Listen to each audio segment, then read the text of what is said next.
अच्छा, वो जो हम लोग थे ट्रांसफॉर्मेशंस के एक इनलार्जमेंट वाले आखिरी एफएक्यू पे आई गेस।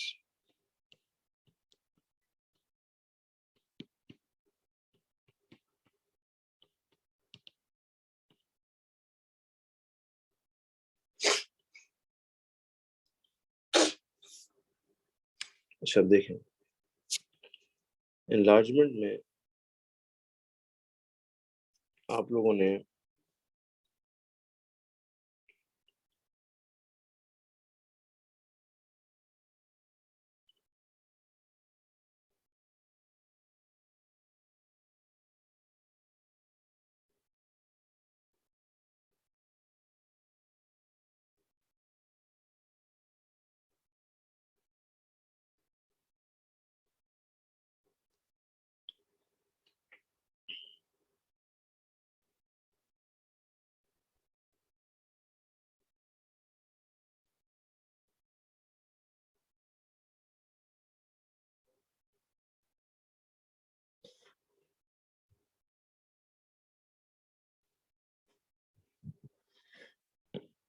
चलिए हम लोग एक एफएक्यू पे थे।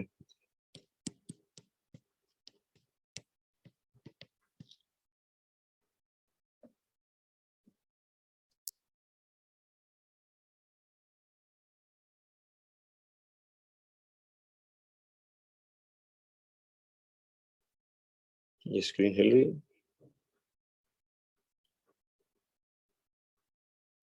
फ्रीज हो गई।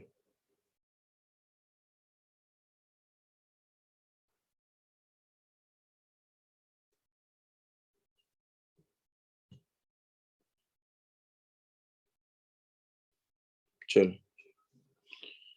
तो एफएक्यू ये है कि triangle A is mapped onto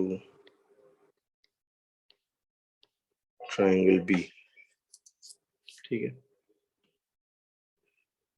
by an enlargement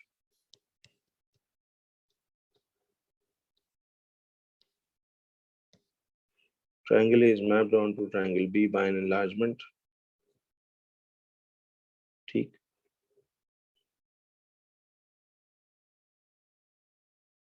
चलिए आप लोग एक नया सवाल बना के इसको चिपका लीजिएगा नोट्स में। by enlargement तो वो कहता है describe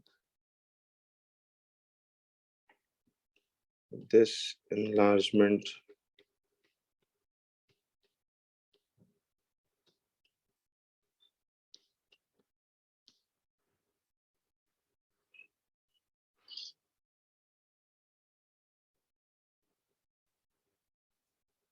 describe this enlargement completely।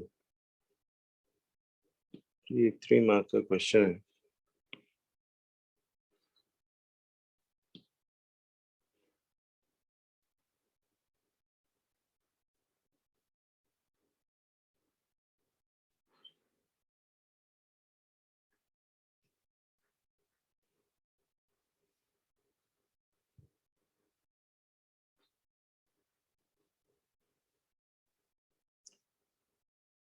चलिए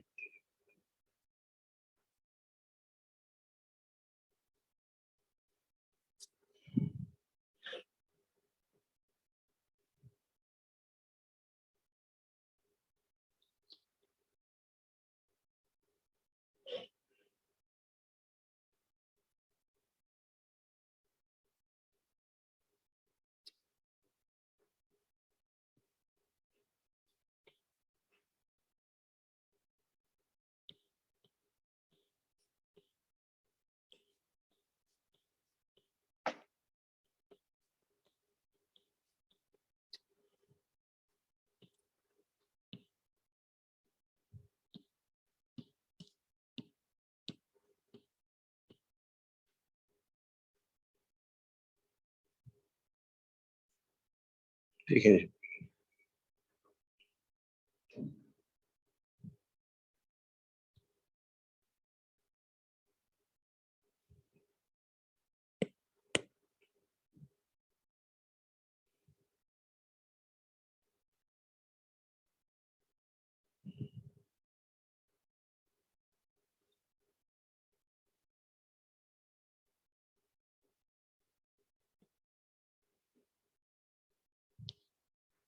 एक आप नया सवाल बनाइए।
जी ये वाला सवाल लिखिए।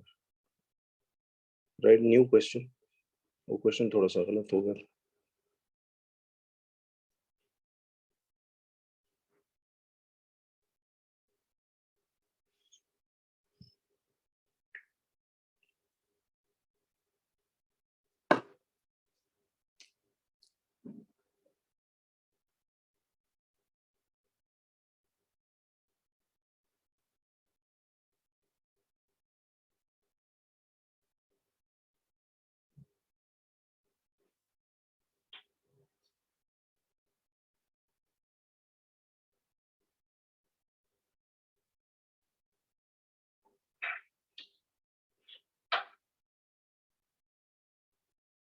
ये सर जल्दी से एक सवाल कटिंग पे बनाए, फिर हम इसको डिस्क्राइब करना सीखते हैं। एनलार्जमेंट कंप्लीट होगी, इसके बाद आगे ट्रांसफॉर्मेशन थ्रू मैट्रिक्स मेथड आज हम सीखेंगे।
हो गया जी।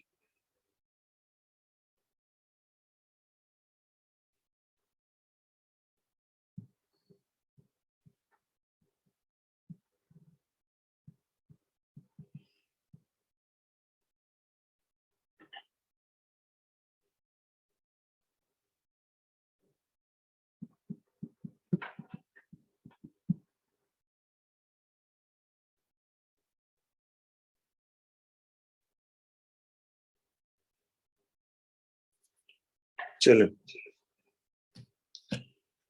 तो बच्चों ये उसने एक सवाल दिया हुआ है, इसको जल्दी से मुकम्मल करते हैं, फिर ट्रांसफॉर्मेशन थ्रू मैट्रिक्स मेथड करेंगे। देखिए वो कहता है कि triangle A is mapped on to, ये सवाल गौर से पढ़ेंगे। Triangle A is mapped on to triangle B by an enlargement, describe this enlargement completely. तो triangle A is mapped on to triangle B, तो गौर कीजिए कि ट्राइंगल ए कहता है मैप होने जा रहा है ट्राइंगल बी पे। अच्छा बच्चों, इस लिहाज से अगर A is mapped on to B, तो आपको याद है कि ए वाला ट्राइंगल ओ फॉर ऑब्जेक्ट होगा और बी वाला आई फॉर इमेज होगा।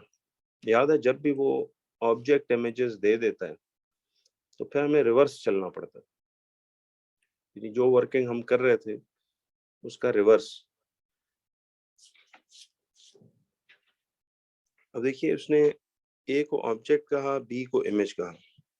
तो आपको याद है कि ए को जब ऑब्जेक्ट वो कहे, ये ऑब्जेक्ट है, तो इस ऑब्जेक्ट वाले ट्रायंगल का नाम आपने किनारों का अपनी मर्जी से रखना होता। जैसे मैं इस कॉर्नर को पी कह लेता हूँ, इसको क्यू कह लेता हूँ और इसको आर, ऐसे ही पी क्यू आर। अब अगर ये पी क्यू आर है तो इस ट्रायंगल बी यानी इमेज वाले ट्रायंगल का नाम उसके मुताबिक आपने रखना, अपनी मर्जी नहीं करनी।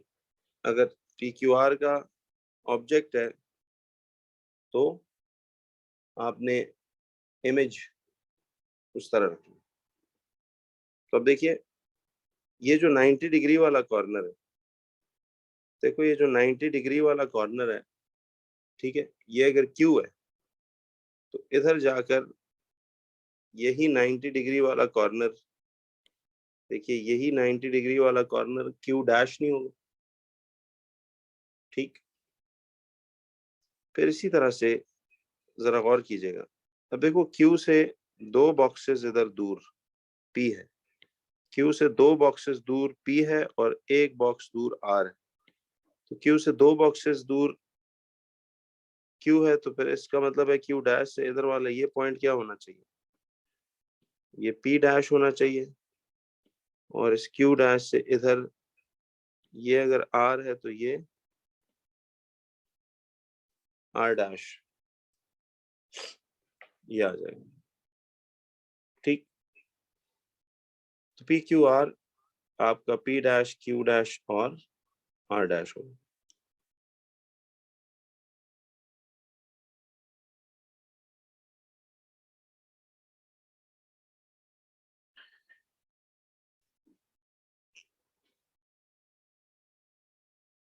क्वेश्चन ये था जी।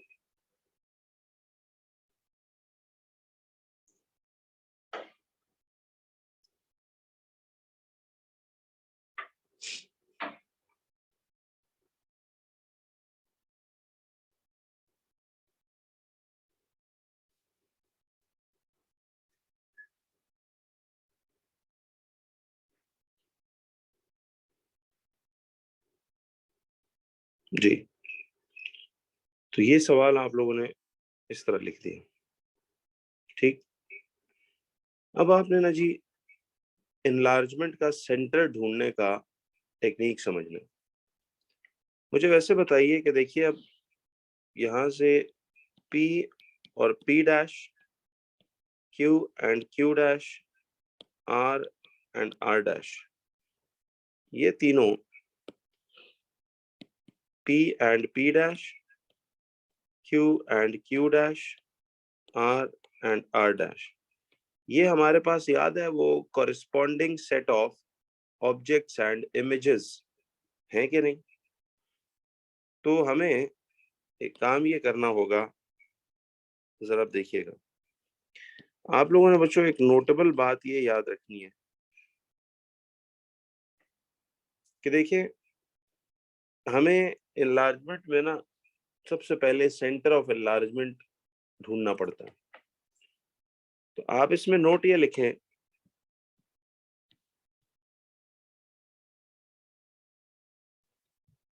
कि in order to find the center of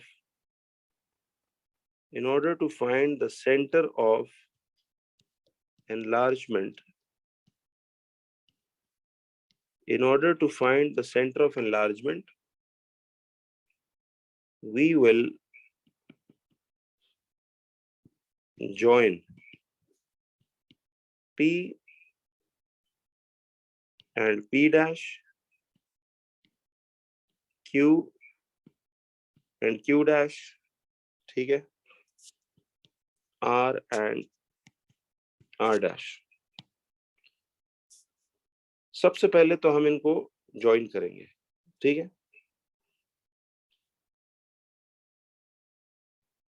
फिर हम कहेंगे कि we will extend them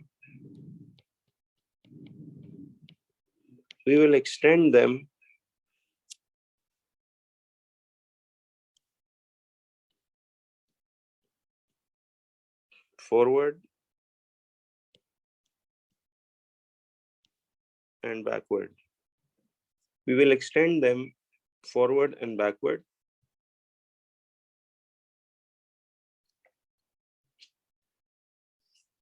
We will extend them forward and backward. फिर क्या होगा? The point of intersection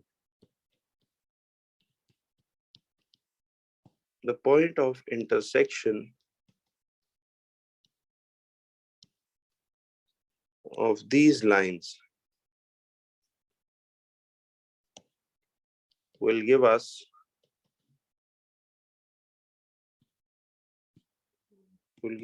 the center of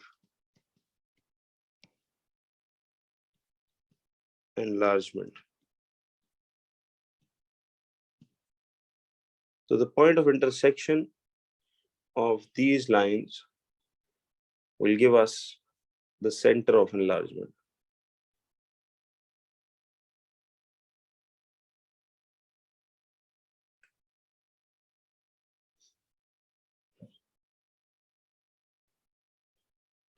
तो ये नोट है कि in order to find the center of enlargement, we will join P and P dash, Q and Q dash, R and R dash.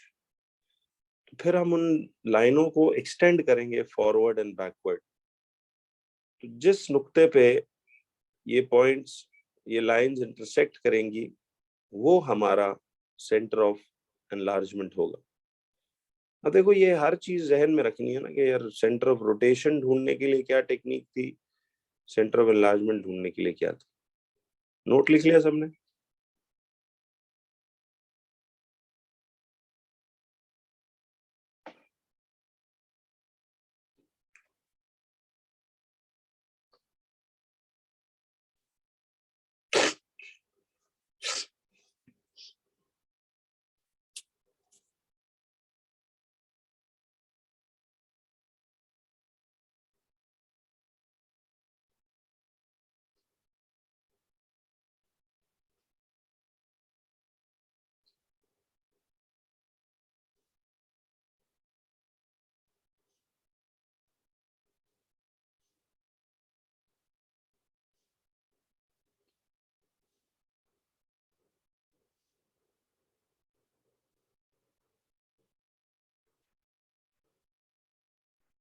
चलिए, अब आइए सवाल के ऊपर कि वो हमें कह क्या रहे हैं। तो ये देखिए जी, हमने क्या बोला कि आपने P और P डैश को जोड़ना है। तो देखें, ये P पॉइंट है, ये P dash, this is P, this is P dash.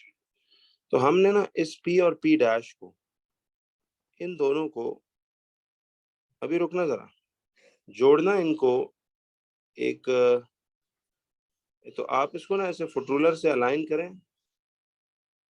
P और P डैश, ऐसे P और P डैश को फुट रूलर से ज्वाइन करें, और फिर इस लाइन को इसी फ्लो में, देखिए आपने इस लाइन को इसी फ्लो में ऐसे बैकवर्ड्स, और इसी फ्लो में आपने ऐसे फॉरवर्ड एक्सटेंड कर देना। तो P एंड P डैश को जोड़ने का ये मतलब था कि देखें आपने P और P डैश को ऐसे जोड़ा, और फिर उसको फुटे से इसी फ्लो में पीछे और आगे एक्सटेंड कर दिया, ठीक, पीछे और आगे एक्सटेंड कर दिया। सेम गोज फॉर अब Q और Q डैश को, Q और Q डैश को आपने जोड़ा,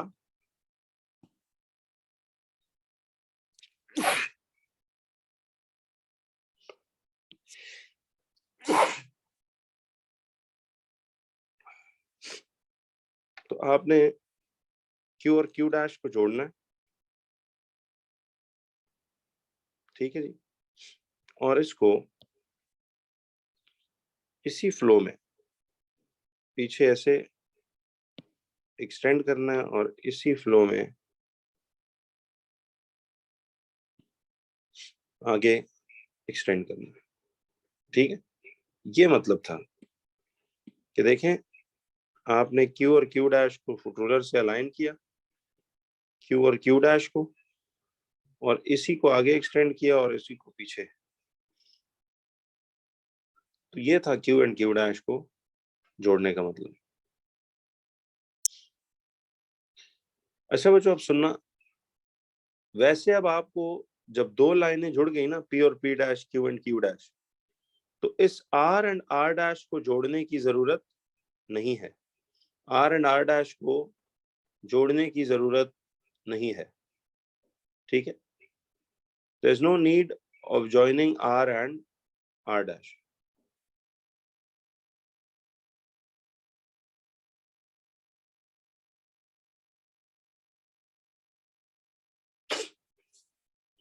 ठीक है, ओरिजिन तक जानी चाहिए जी, आपने कोऑर्डिनेट्स अगर सही पुट किए तो ओरिजिन ही नहीं जा रही। Now see, aren't these lines joining, क्या ये लाइनें, और से देखो, ये दोनों लाइंस जरा चेक कीजिए जी, आपने कोऑर्डिनेट ठीक लिखे हैं, बाकियों का बताओ भाई, सबका ओरिजिन हो रहा है? यार आप लोग ये किनारों को शार्प रखो ना, जो कोऑर्डिनेट्स थे ये शार्प एजेस रखो। सबका आ रहा है देखो, आना चाहिए, आपको कोई गड़बड़ होगी चेक करो, ये कोऑर्डिनेट्स की गिनती में तो नहीं कोई गड़बड़ की? ये नंबर सही लगाए, 1 2 3 4, कई दफा इधर कोई नंबर स्किप हो जाता है।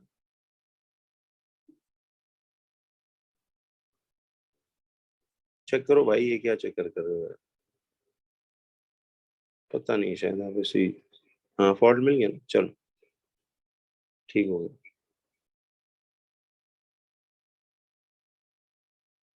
अच्छा मुझे लगा तुम मस्ती कर रहे, चले। तो ये अब ओरिजिन इस तरह से आ रहा है। खैर जी, अब आप बच्चों देखो कि बस P एंड P डैश, देखिए P and P dash, Q and Q dash, ये दो काफी थे आपको। P and P dash, Q and Q dash जो है ना, ये दोनों इनफ थे, ठीक है। तो ये दोनों जब आपके पास इनफ थे, तो फिर R और R डैश की जरूरत एज सच नहीं है, ठीक है। ये दोनों लाइनें, देखिए हमने क्या कहा कि ये दोनों लाइनें जब हमने Q और Q डैश, R और R डैश को जोड़ा, तो जिस नुक्ते पे ये दोनों लाइंस मीट करेंगी, ये पॉइंट जिस पे ये मीट करेंगी, ये आपका ये आपका ओरिजिन होगा। यानी ये आपका जिधर भी ये मीट करें ये लाइन है, वो intersection point of these lines will be your centre of enlargement. तो इस क्वेश्चन में मुझे बताइए, एनलार्जमेंट में दो ही तो चीजें बच्चों बतानी होती हैं। एक आपने सेंटर ऑफ एनलार्जमेंट बताना होता है, तो सेंटर ऑफ एनलार्जमेंट इसमें कितना आ रहा है, वो अब इस क्वेश्चन में ओरिजिन आ रहा है, यानी 0,0। तो सेंटर ऑफ एनलार्जमेंट आपका ओरिजिन यानी 0,0 आ रहा है, ऐसा ही है।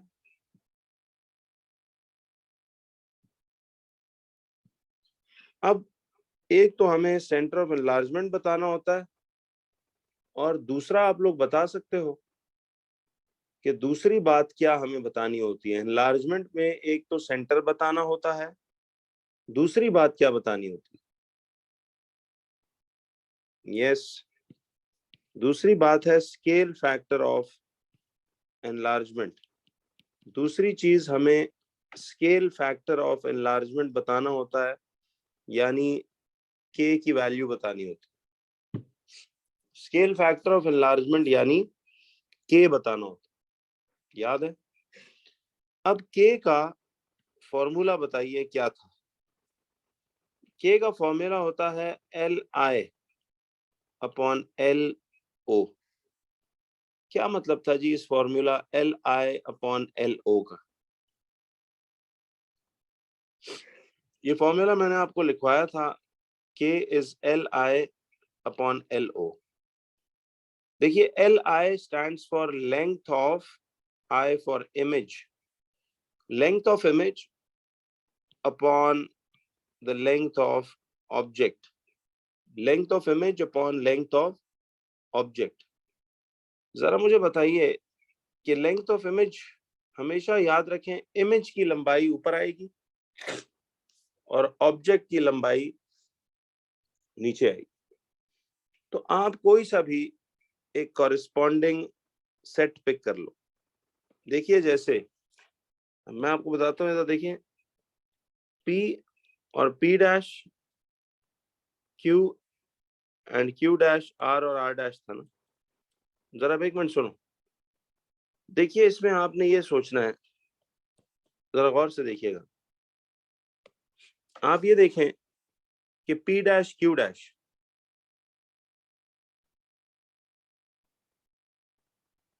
अब P डैश Q डैश जो है ये वाला, P डैश Q डैश, ये जो लंबाई है P डैश Q डैश, ये लंबाई, और इधर से PQ वाली, P डैश Q डैश और PQ वाली, P dash Q dash and PQ वाली, ये corresponding length of object and image नहीं है? You all agree? देखो, P dash Q dash length of image behave करेगी, P डैश Q डैश अगर length of image है तो ये PQ एक्ट करेगी as the length of object, right? तो देखें,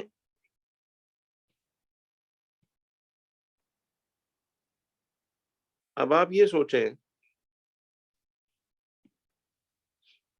कि लेंथ ऑफ इमेज, ये जो लेंथ ऑफ इमेज हमने लिखना है ऊपर, ये कितना आ रहा है जी? वर्किंग शो करनी पड़ेगी।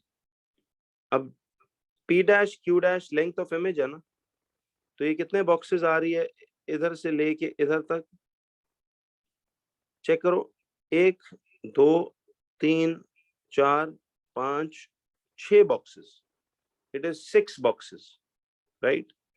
तो length of image will be 6, length of image 6 आ रहा है, और लेंथ ऑफ ऑब्जेक्ट कितना है? देखिए जरा, लेंथ ऑफ ऑब्जेक्ट जो है, देखो, अगर ये P dash Q dash length of image थी, तो उसी के कॉरेस्पॉन्डिंग लेंथ ऑफ ऑब्जेक्ट ये कितना आ रहा है? PQ। ये तो PQ 2 बॉक्सेस जितना है, तो इसका मतलब है कि 6 अपॉन PQ हमारा था 2, तो 6/2 यानी ये आ रहा है 3। इसका मतलब है K की वैल्यू 3 आ रही थी। अब मुझे बताओ K की वैल्यू 3 जब आ रही है तो गौर करो, अब उस K का साइन पॉजिटिव है या नेगेटिव, वो क्या होगा? नहीं, इसका ये फॉर्मूला लगा के जी ये प्रूफ करना था कि जवाब कैसे आ रहा है। देखिए आपने क्या किया कि K का ना फॉर्मूला आप याद रखें। K का फॉर्मूला था K is equal to length of image over length of object. ये फॉर्मूला आप लोगों को याद है? Length of image over length of object लिखा था नहीं हमने? जी, length of image over length of object, ये एक फॉर्मूला हमने लिखा था। अब आपने इमेज चूंकि ये ट्राइंगल बी है और ऑब्जेक्ट चूंकि ट्राइंगल ए है, तो आपने कोई सी एक कॉरेस्पॉन्डिंग इमेज की लंबाई P डैश Q डैश की लंबाई आपने डिवाइड कर दी PQ से। देखिए ना, P डैश Q डैश की लंबाई कितनी है? इधर से ये 6 बॉक्सेस है, C 1 2 3 4 5 6 डब्बों जितनी लेंथ। तो आपका लेंथ ऑफ इमेज 6 बॉक्सेस है अपॉन आपका ये जो ऑब्जेक्ट की लंबाई है ये कितनी है? अगर ये P डैश Q डैश देखो ना इमेज है, तो ये PQ उसी के कॉरेस्पॉन्डिंग ऑब्जेक्ट लेंथ नहीं है, तो ये 2 डब्बों जितनी है, तो आप इधर 2 लिख देंगे। तो 6/2 यानी कि आपका K की वैल्यू कितनी निकल आई? K की वैल्यू इज 3। K आपका 3 निकल आया। अच्छा, अब ये K पॉजिटिव होगा या नेगेटिव, ये कैसे पता चला? देखिए मुझे ये बताएं बच्चों, ये हमारा कौन था? ये सेंटर ऑफ एनलार्जमेंट है ना। ये जो ओरिजिन आपका निकला था ये आपका सेंटर ऑफ एनलार्जमेंट है, ये वाला। अब जरा गौर से देखो, सेंटर ऑफ एनलार्जमेंट के जिस तरफ ऑब्जेक्ट है क्या उसी तरफ इमेज भी नहीं है? सेंटर ऑफ एनलार्जमेंट के जिस तरफ ऑब्जेक्ट है क्या उसी तरफ इमेज भी नहीं है? तो सेम तरफ अगर हो तो इसका मतलब ये हुआ कि ये एक पॉजिटिव 3 साइन है, तो ये भी बताना होता है। अब इसका जो फाइनल स्टेटमेंट हम लिखते हैं पूरी, याद है? किसी भी ट्रांसफॉर्मेशन को डिस्क्राइब करना हो तो उसकी एक फाइनल स्टेटमेंट लिखी जाती है। फाइनल स्टेटमेंट में अब हम ये लिखेंगे कि देखिए ट्रायंगल ए जो है it is mapped on to B by a what. Final statement लिखेंगे कि triangle A is mapped onto triangle B is mapped onto triangle B by an enlargement. Triangle A is mapped onto triangle B by an enlargement with center as the origin, यानी 0,0। ठीक है, कोई और centre आ रहा होता तो हम वो लिख लेते, with center as the origin and a scale factor of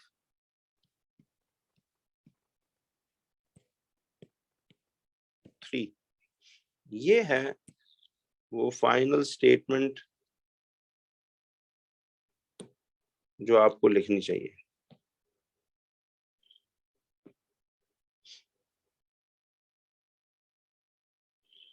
इस पर ये वो लाइन में आपको फाइनली लिखना होगा।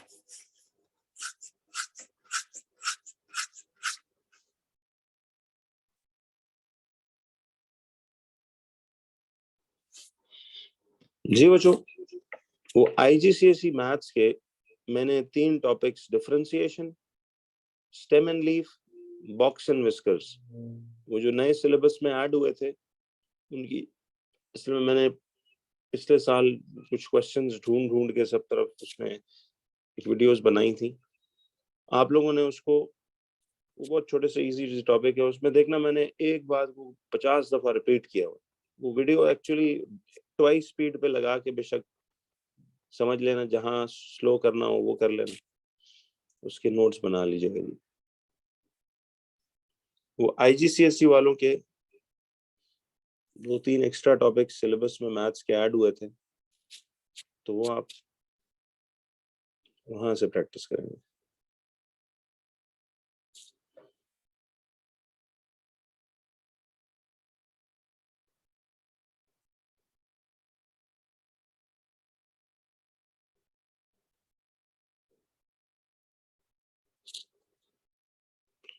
जी मैथ्स मॉक की तैयारी रखिए, मैं आपको बता दूंगा आज व्हाट्सएप पे।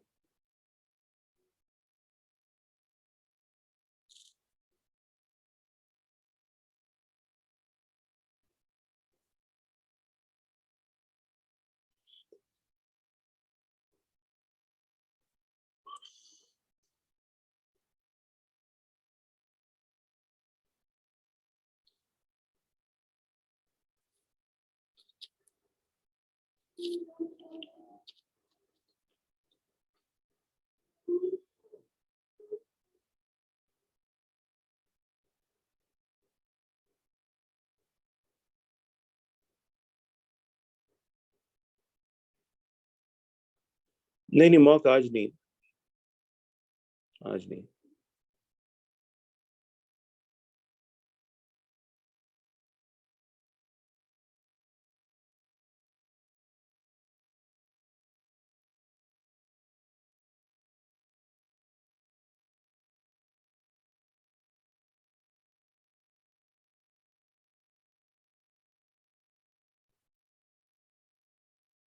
जी फिजिक्स से मॉक बस ऑलमोस्ट चेक होने वाले हैं, आज हो जाएंगे इंशाल्लाह। तो आप जब अगला मॉक देने आएंगे तो हम आपको पिछले मॉक्स रिटर्न कर दिया करेंगे।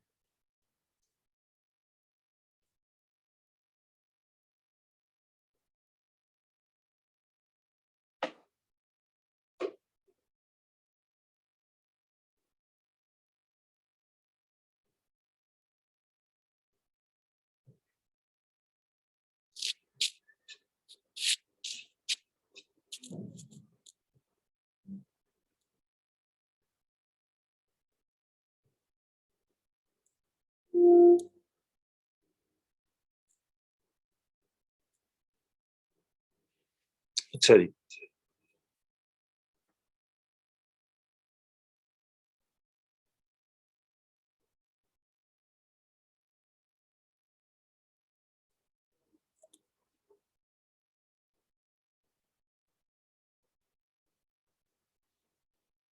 हो गया। चलो, ये बच्चों आपने इस तरह फाइनल स्टेटमेंट लिखनी है। अच्छा मुझे ईमानदारी से बताइए, आपको ट्रांसफॉर्मेशन ग्राफिकल मेथड से बिल्कुल सही समझ आ गया? कोई मसला तो नहीं?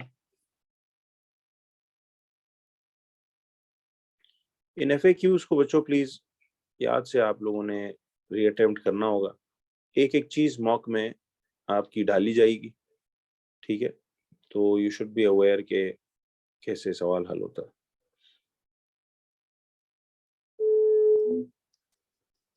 चलिए, अब जरा आप लोग हेडिंग डालो।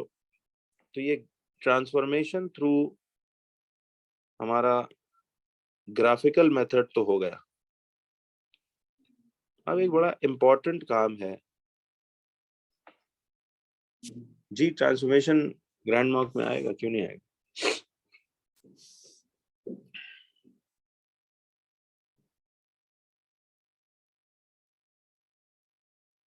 तो आप लोग लिखिए अब एक अगला topic, transformation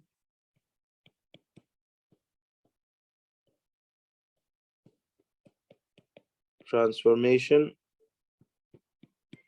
through matrix method. Heading लिखे बच्चों, transformation through the matrix method. अब हम जी लोसाई भी आएगा, मेट्रिसेस भी आएगा, ट्रांसफॉर्मेशन भी आएगा, ग्राफ्स, स्टैटिस्टिक्स, ये वो ट्रिग्नोमेट्री तक तो पिछली दफा आया था, वो आना ही आना है। यानी फुल सिलेबस का तकरीबन कोई 150 मार्क्स का तो बनेगा। अच्छा, मैथ्स की करेक्शंस का होने का मॉक से ताल्लुक नहीं है, तो कर लेंगे बाल, ठीक है जी। हेडिंग डालिए ट्रांसफॉर्मेशन थ्रू मैट्रिक्स मेथड।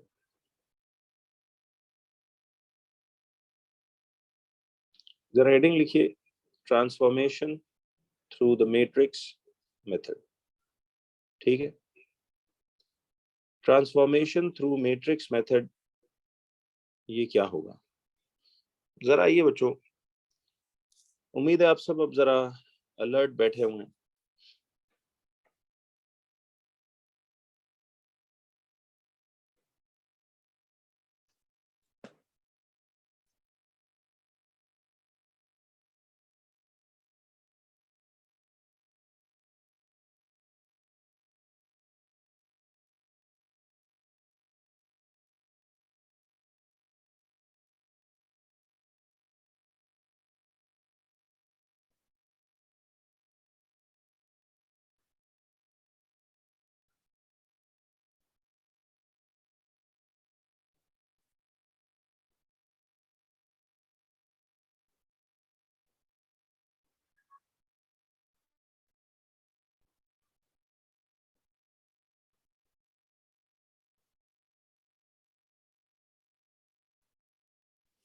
चलिए बच्चों, एक बात याद रखिए कि ट्रांसफॉर्मेशन थ्रू मैट्रिक्स मेथड क्या होती है।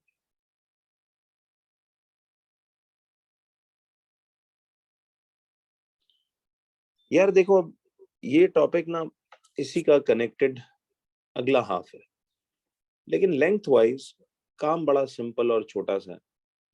आप सब लोगों ने अब बड़ा होश से समझकर इसको करना है कि transformation through the matrix method क्या होता है। देखिए, याद रखें कि transformation through the matrix method basically क्या चीज है कि हम यही सारी ट्रांसफॉर्मेशन की कॉन्सेप्ट्स पे एक दफा दोबारा एक राउंड समझो लगा रहे हैं, लेकिन इस बार अब ग्राफिकल तरीके से इसको नहीं करना, बल्कि वही ट्रांसफॉर्मेशन का पूरा चैप्टर अब मैट्रिक्स के तरीके से करना। That is why I told you it's the last longest chapter of maths. फिर छोटे छोटे काम, तो transformation through the matrix method आप लोगों ने ये याद रखना।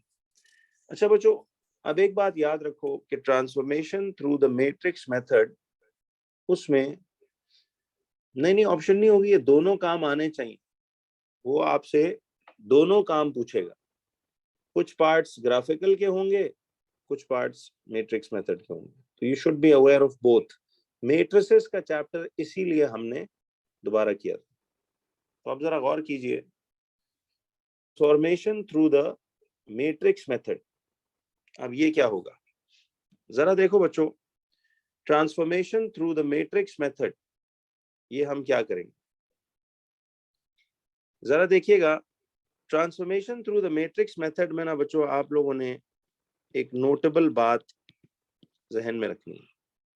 नोटेबल बात यह है transformation through the matrix method में, ठीक है जी, वो ये है कि use we always use two standard points।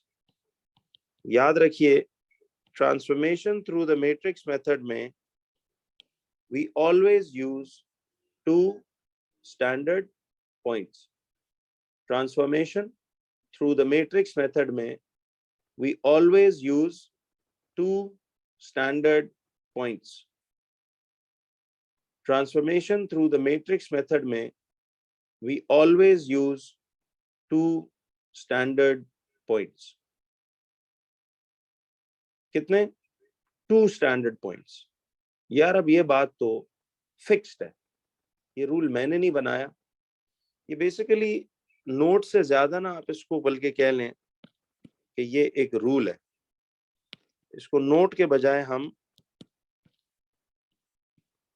Rule मान लेते हैं। रूल ये है कि we always use 2 standard points. हम हमेशा 2 स्टैंडर्ड पॉइंट्स यूज करेंगे। कितने? 2 स्टैंडर्ड पॉइंट्स हम यूज करेंगे। क्या हैं वो 2 स्टैंडर्ड पॉइंट्स? जरा आइए। We always use 2 standard points. बच्चों वो 2 स्टैंडर्ड पॉइंट्स क्या हैं? नंबर 1, एक उनमें से लाई करता है ऑन द एक्स एक्सिस, ठीक है। One of the points lies on the x axis और दूसरा लाइज ऑन वाई एक्सिस।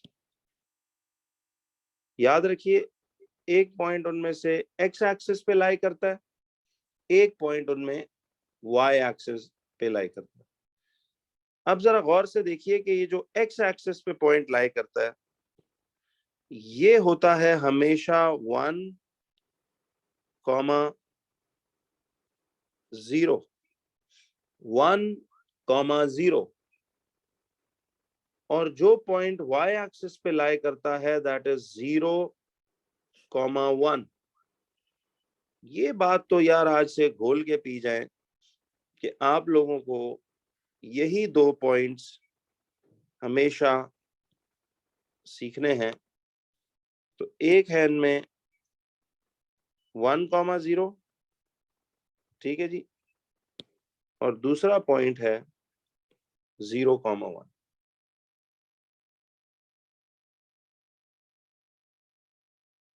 एक पॉइंट 1,0 और दूसरा 0,1।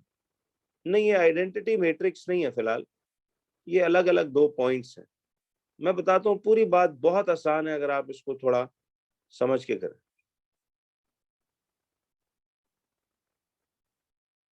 ठीक है जी।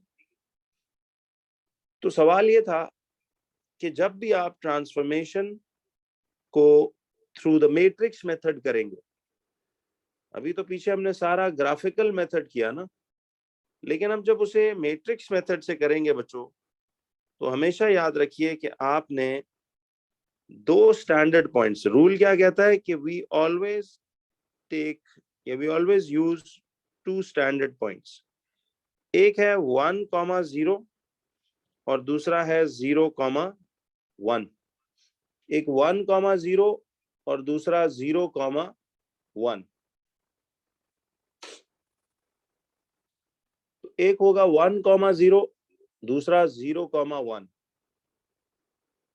ऐसा ही है जी। तो एक 1,0 और दूसरा 0,1, ये हमारा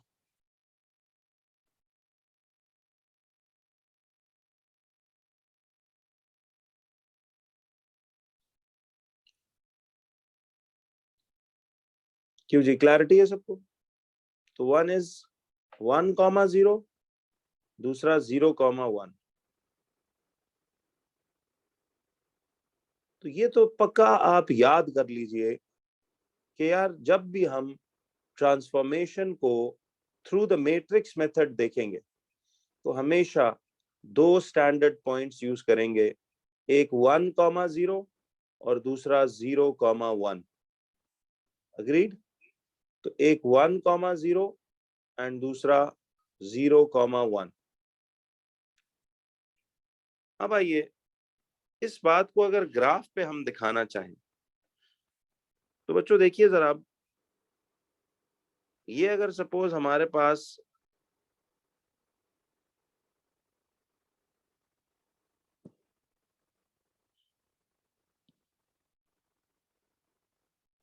ऐसे एक्स एक्सिस है, बल्कि एक सेकंड,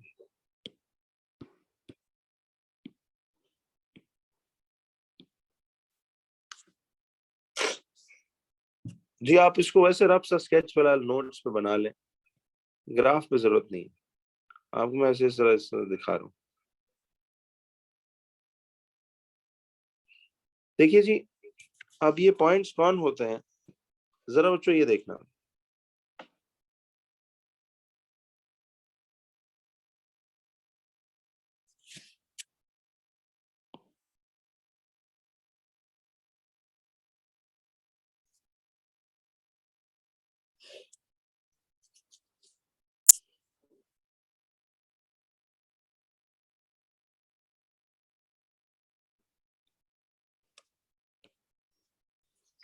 ठीक है, एक ये एक्स एक्सिस है और दूसरा वाई एक्सिस है।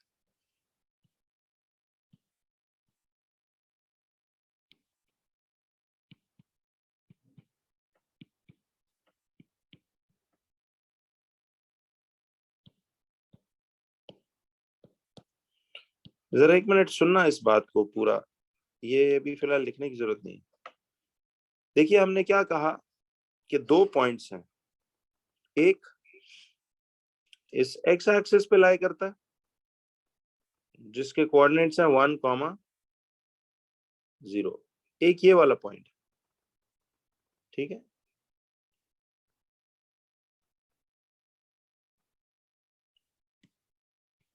एक ये वाला पॉइंट है 1,0, नहीं अभी कुछ मत यूज करें यार, एक रफ कॉपी पे इसको स्केच आउट करें, और दूसरा पॉइंट ये वाला है 0,1,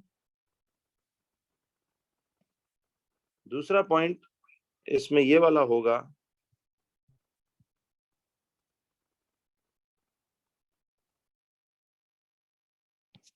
0,1। तो एक पॉइंट है 1,0, दूसरा 0,1,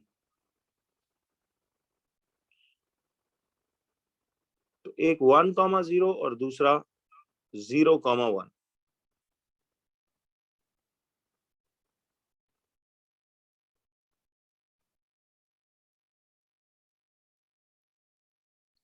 तो एक होगा 1,0, दूसरा 0,1।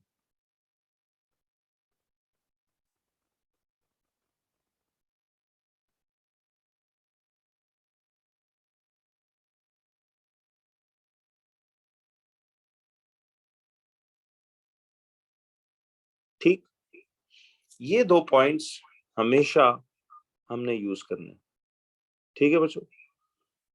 इन दो पॉइंट्स के अलावा कोई और point transformation through the matrix method में यूज नहीं होगा। देखो अब ये एक ही बात मैंने कोई 10 दफा मुख्तलिफ तरीकों से बार बार रिपीट की ताकि ये आपके जहन नशीन हो जाए कि हमेशा transformation through the matrix method में हमने दो पॉइंट्स यूज करने हैं।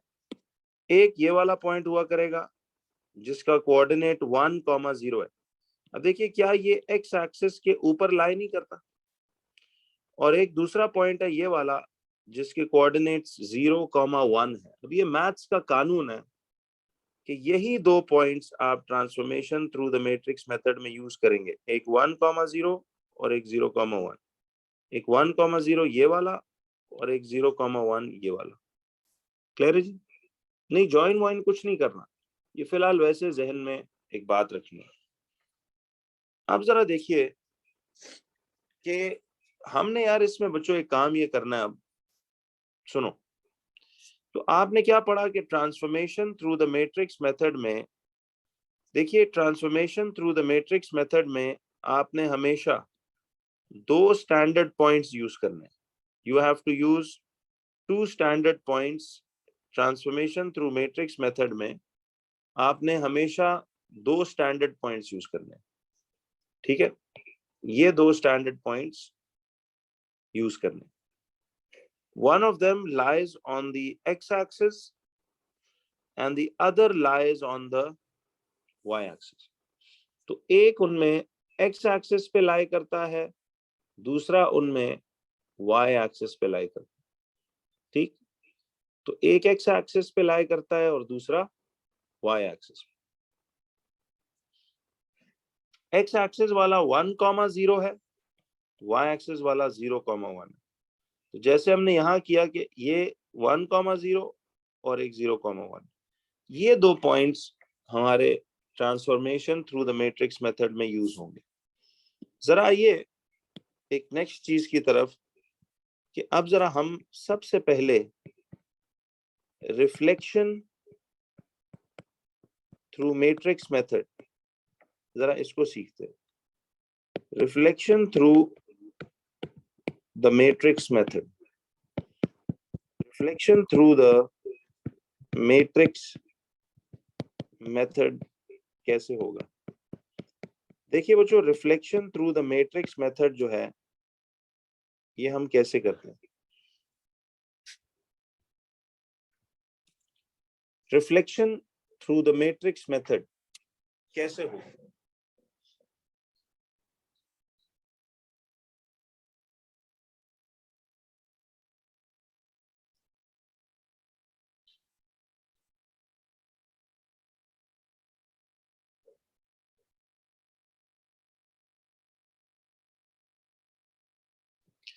अच्छा, इसमें ना हमें ग्राफिकल ग्रिड पे काम करने की जरूरत नहीं पड़ेगी, ये तसल्ली रखिए। इस पे हमें करना क्या है, जरा मैं आपको अब इस पे लेकर आता हूं। आप लोग इसमें जरा एक हेडिंग डालिए सबसे पहले, केस 1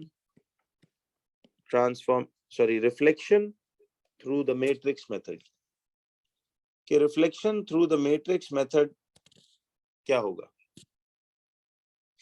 अब देखिए बच्चों, इसमें सबसे पहला सवाल जो आता है, मैंने क्या कहा था, अब ये जितने भी टॉपिक्स अब हम ऑनलाइन क्लासेस में पढ़ रहे हैं, ये हर हेडिंग एक क्वेश्चन है डायरेक्ट, कोई घुमा फिरा के इतना नहीं पूछेगा आपको। वो कहता है कि reflection through the matrix method में सवाल क्या है? देखिए वो सबसे पहले तो कहेगा कि write down the matrix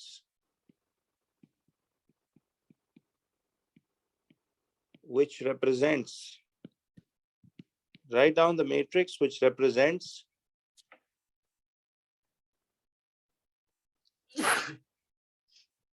write down the matrix which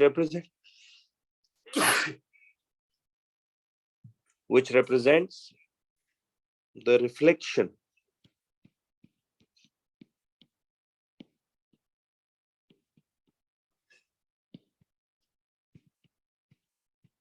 in the x-axis.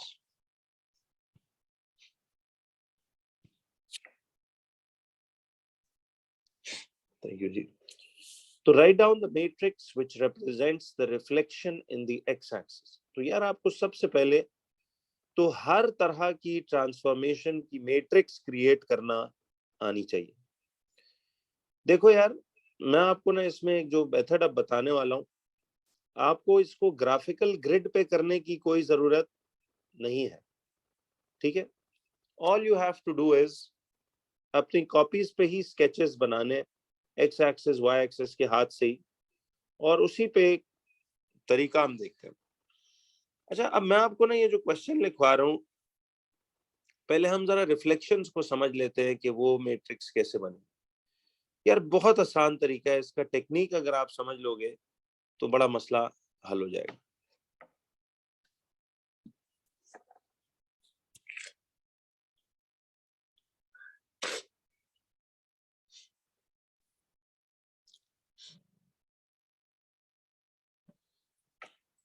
जी शुक्रिया जी, थैंक यू।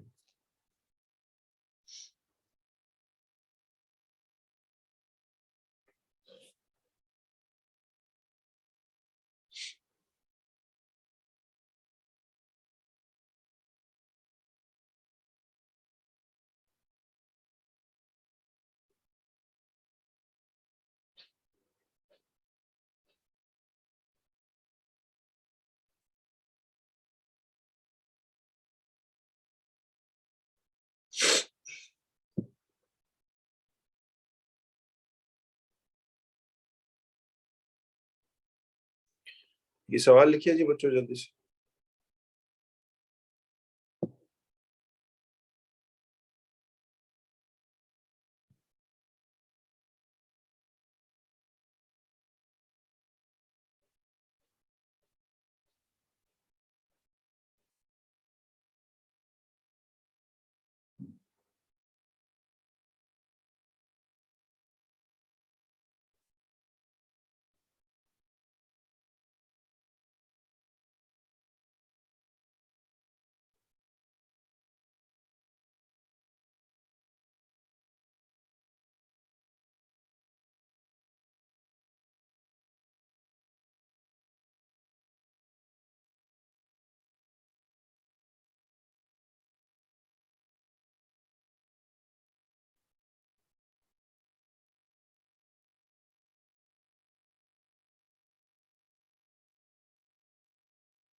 अच्छा जी, तो आइए बच्चों, reflection through the matrix method कहता है right down the matrix which represents the reflection in the x axis.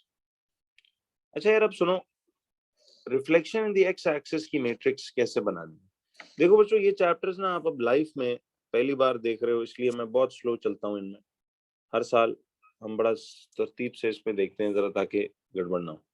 तो right down the matrix which represents the reflection in the x axis.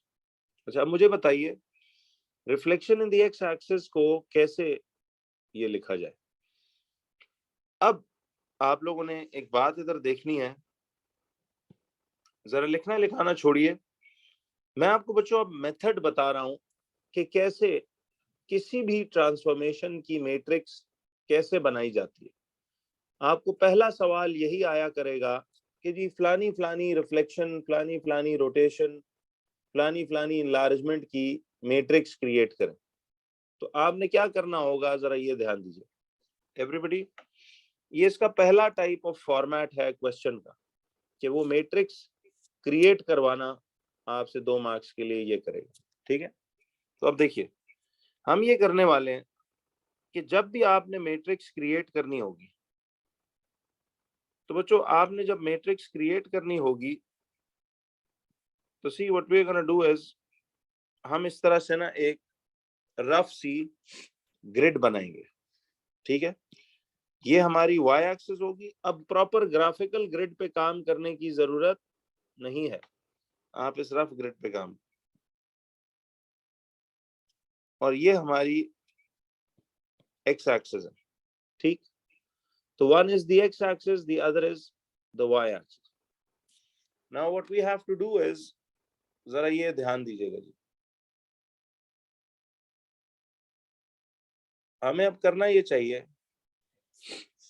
जरा सुनना, कि देखिए हमें 2 पॉइंट्स इसमें लेने होते हैं ना। देखिए, एक पॉइंट होगा ये वाला,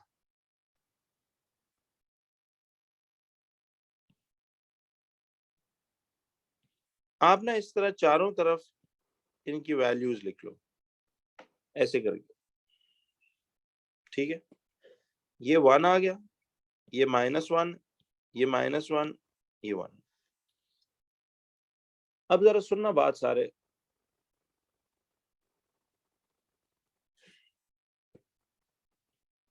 चलिए ऐसे कर लेते हैं।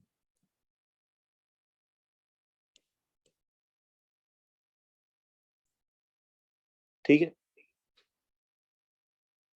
तो ये ऐसे 1 1 -1 -1।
तो देखिए,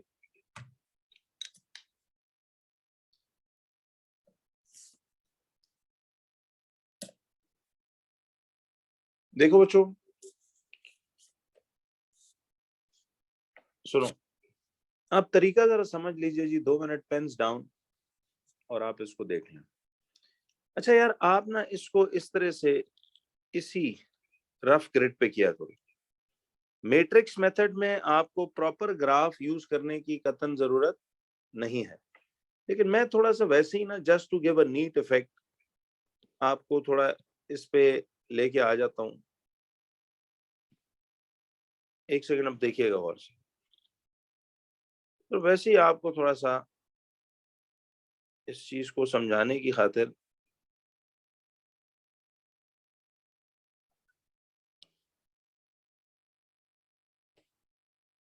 इस पे मैं ले आता हूँ।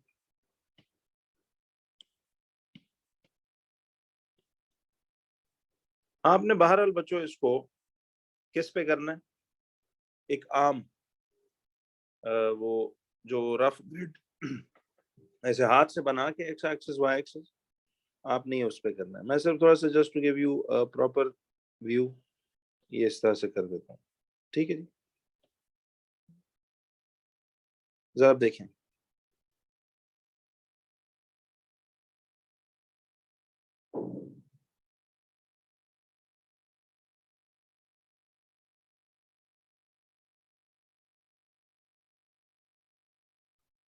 इधर देखो, अब मैं यूं करता हूं जी कि ये आपके पास वाई एक्सिस है,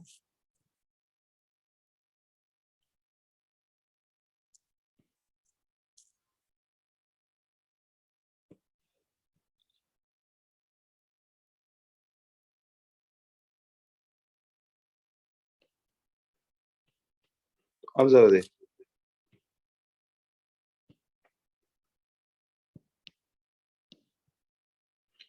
सुनो, अब होगा ये कि देखें, हमें इसने ना इधर ये एक पॉइंट दिया हुआ है। कौन से दो पॉइंट्स हम लिया करते थे, याद है? एक पॉइंट होगा ये वाला 1,0, और दूसरा पॉइंट होगा ये वाला 0,1। देखिए हमने क्या पढ़ा था कि हमेशा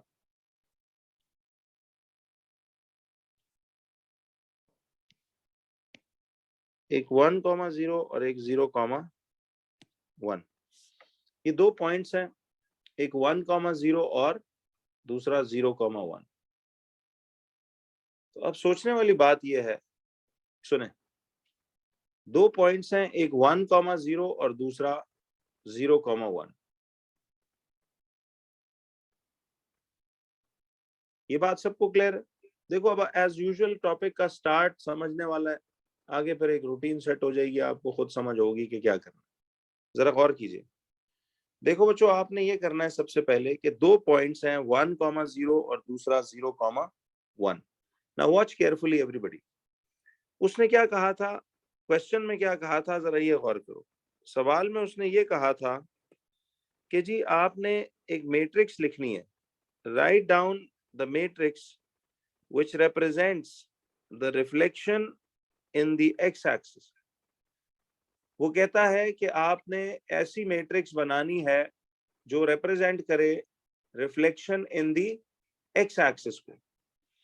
अच्छा, जब वो कहता है कि reflection in the x axis, तो it means line of reflection कौन है? It means the line of reflection, सुनो बच्चों, इट मींस के लाइन ऑफ रिफ्लेक्शन कौन है? Line of reflection is the x axis. Line of reflection कौन है? एक्स एक्सिस है। Line of reflection x axis है, यही बात है। बोलो जरा यस नो। तो अगर वो कहे कि आपने एक मैट्रिक्स बनानी है which represents the reflection in the x axis, तो इसका मतलब है कि आपका एक्स एक्सिस एक्ट करेगा as the line of what? आपका एक्स एक्सिस एक्ट करेगा as the line of reflection. ये एक्स एक्सिस एक्ट करेगी as the line of reflection. तो देखिए ये हमारी लाइन ऑफ रिफ्लेक्शन बिहेव कर रही है। तो इसका मतलब है कि एक्स एक्सिस हमारी लाइन ऑफ रिफ्लेक्शन बिहेव कर रही है, ठीक है। तो रिमेंबर कि जब भी आपका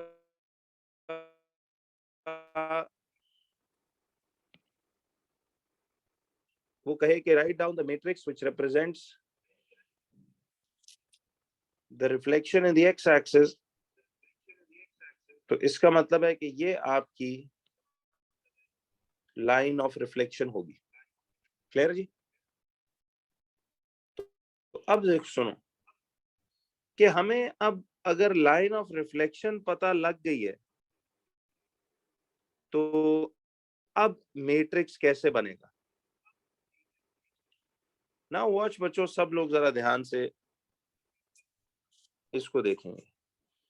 देखिए यार, ये जो पॉइंट था 1,0,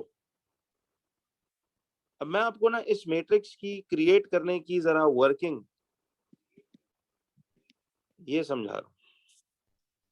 मुझे ये बताएं कि ये जो पॉइंट है, इस पॉइंट को हम, इसके कोऑर्डिनेट्स वैसे क्या थे, 1,0 थे, क्या ख्याल। इसके कोऑर्डिनेट्स थे 1,0। अब अगर इसके कोऑर्डिनेट्स 1,0 थे तो इसका मतलब है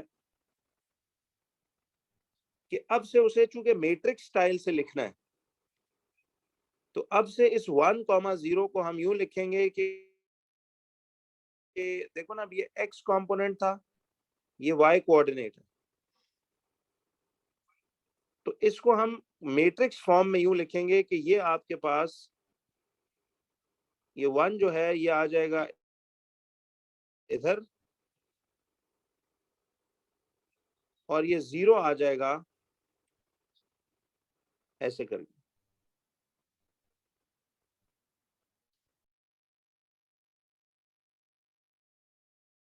ये सवाल थोड़ा अफसोसनाक है कि जी ये हमें कैसे पता लगा कि line of reflection is the x axis. देखिए भाई,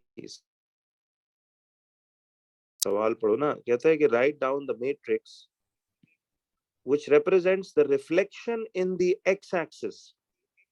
reflection in the x axis का क्या मीनिंग बताया था, reflection in the x axis. अब ये कुछ नया नहीं कर रहे हो आप, वही ग्राफिकल तरीके जो सीखे थे वही है। Reflection in the x axis का यही मतलब है ना कि आपकी line of reflection x axis है। व्हेन ही सेज कि reflection in the x axis हम कर रहे, तो इसका मतलब है हमारी लाइन ऑफ रिफ्लेक्शन जो है वो एक्स एक्सिस है, ठीक है। हमारी रिफ्लेक्शन की जो लाइन है वो एक्स एक्सिस है, तो line of reflection is the x axis.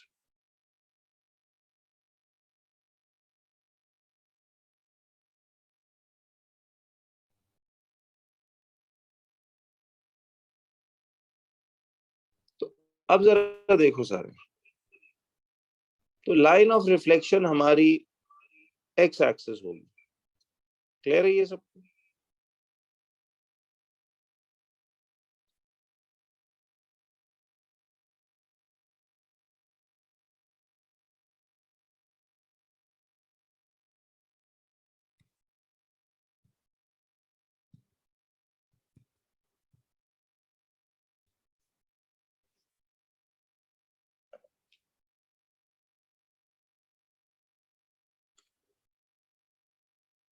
क्यों जी?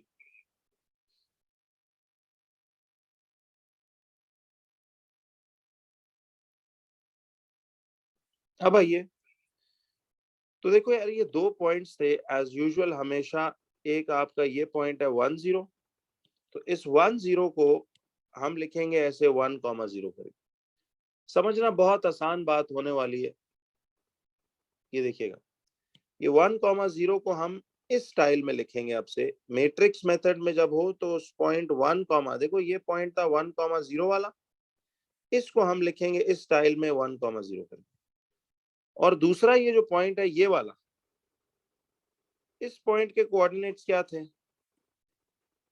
इस पॉइंट के कोऑर्डिनेट्स थे 0,1। इसके 0,1 थे। इसको हम मैट्रिक्स मेथड में कैसे लिखेंगे? ऐसे करके 0 ऊपर, देखिए ना, ये x कोऑर्डिनेट 0 जो है ये ऊपर आ जाएगा और ये y कोऑर्डिनेट 1 ये नीचे आ जाएगा। ठीक है जी, वही चीज है। ये कॉलम वेक्टर फॉर्म में लिखना भी मैट्रिक्स फॉर्म ही है।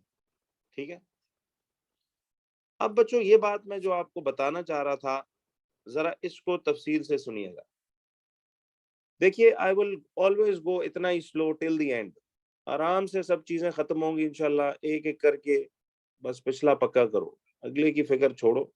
अगला काम सिर्फ अब हर सब्जेक्ट में 5-10% रह गया। जितना उसमें से कंटेंट आना एग्जाम में वो 5-10% मार्क्स हैं। 90% से ज्यादा आप अब चीजें कर चुके हैं, जिन पे लंबे सवाल बनने हैं, ग्रैंड क्वेश्चंस बनने हैं, डिटेलिंग होनी है। तो उसको पक्का करो यार। अब ये जो आपका बियॉन्ड क्लास टाइमिंग्स है, इफ्तारी के बाद टिल दोबारा सहरी सुबह तक सारा, तो ये जरा पढ़ाई को, सेल्फ स्टडी को टाइम दो प्लीज। तो अब देखिए जी, अब सुनो वापस जी, अब जरा पेन्स डाउन। और जो मैं बात अब करने लगा हूं वो इस कॉन्सेप्ट को समझने की जो है अगली चीज। अच्छा, ये तरावी वाली बात आ रही है, इस पे भी जरा जिक्र करते हैं आपसे। ब्रेक में मुझे याद कराइएगा। आपने तरावी के आगे क्वेश्चन मार्क डाला है, तो जरा बताता हूँ उस पे क्या रूलिंग है, उसमें क्या क्या छूट है, वो हम देखते हैं। अब बच्चों जरा एक चीज देखिए सारे,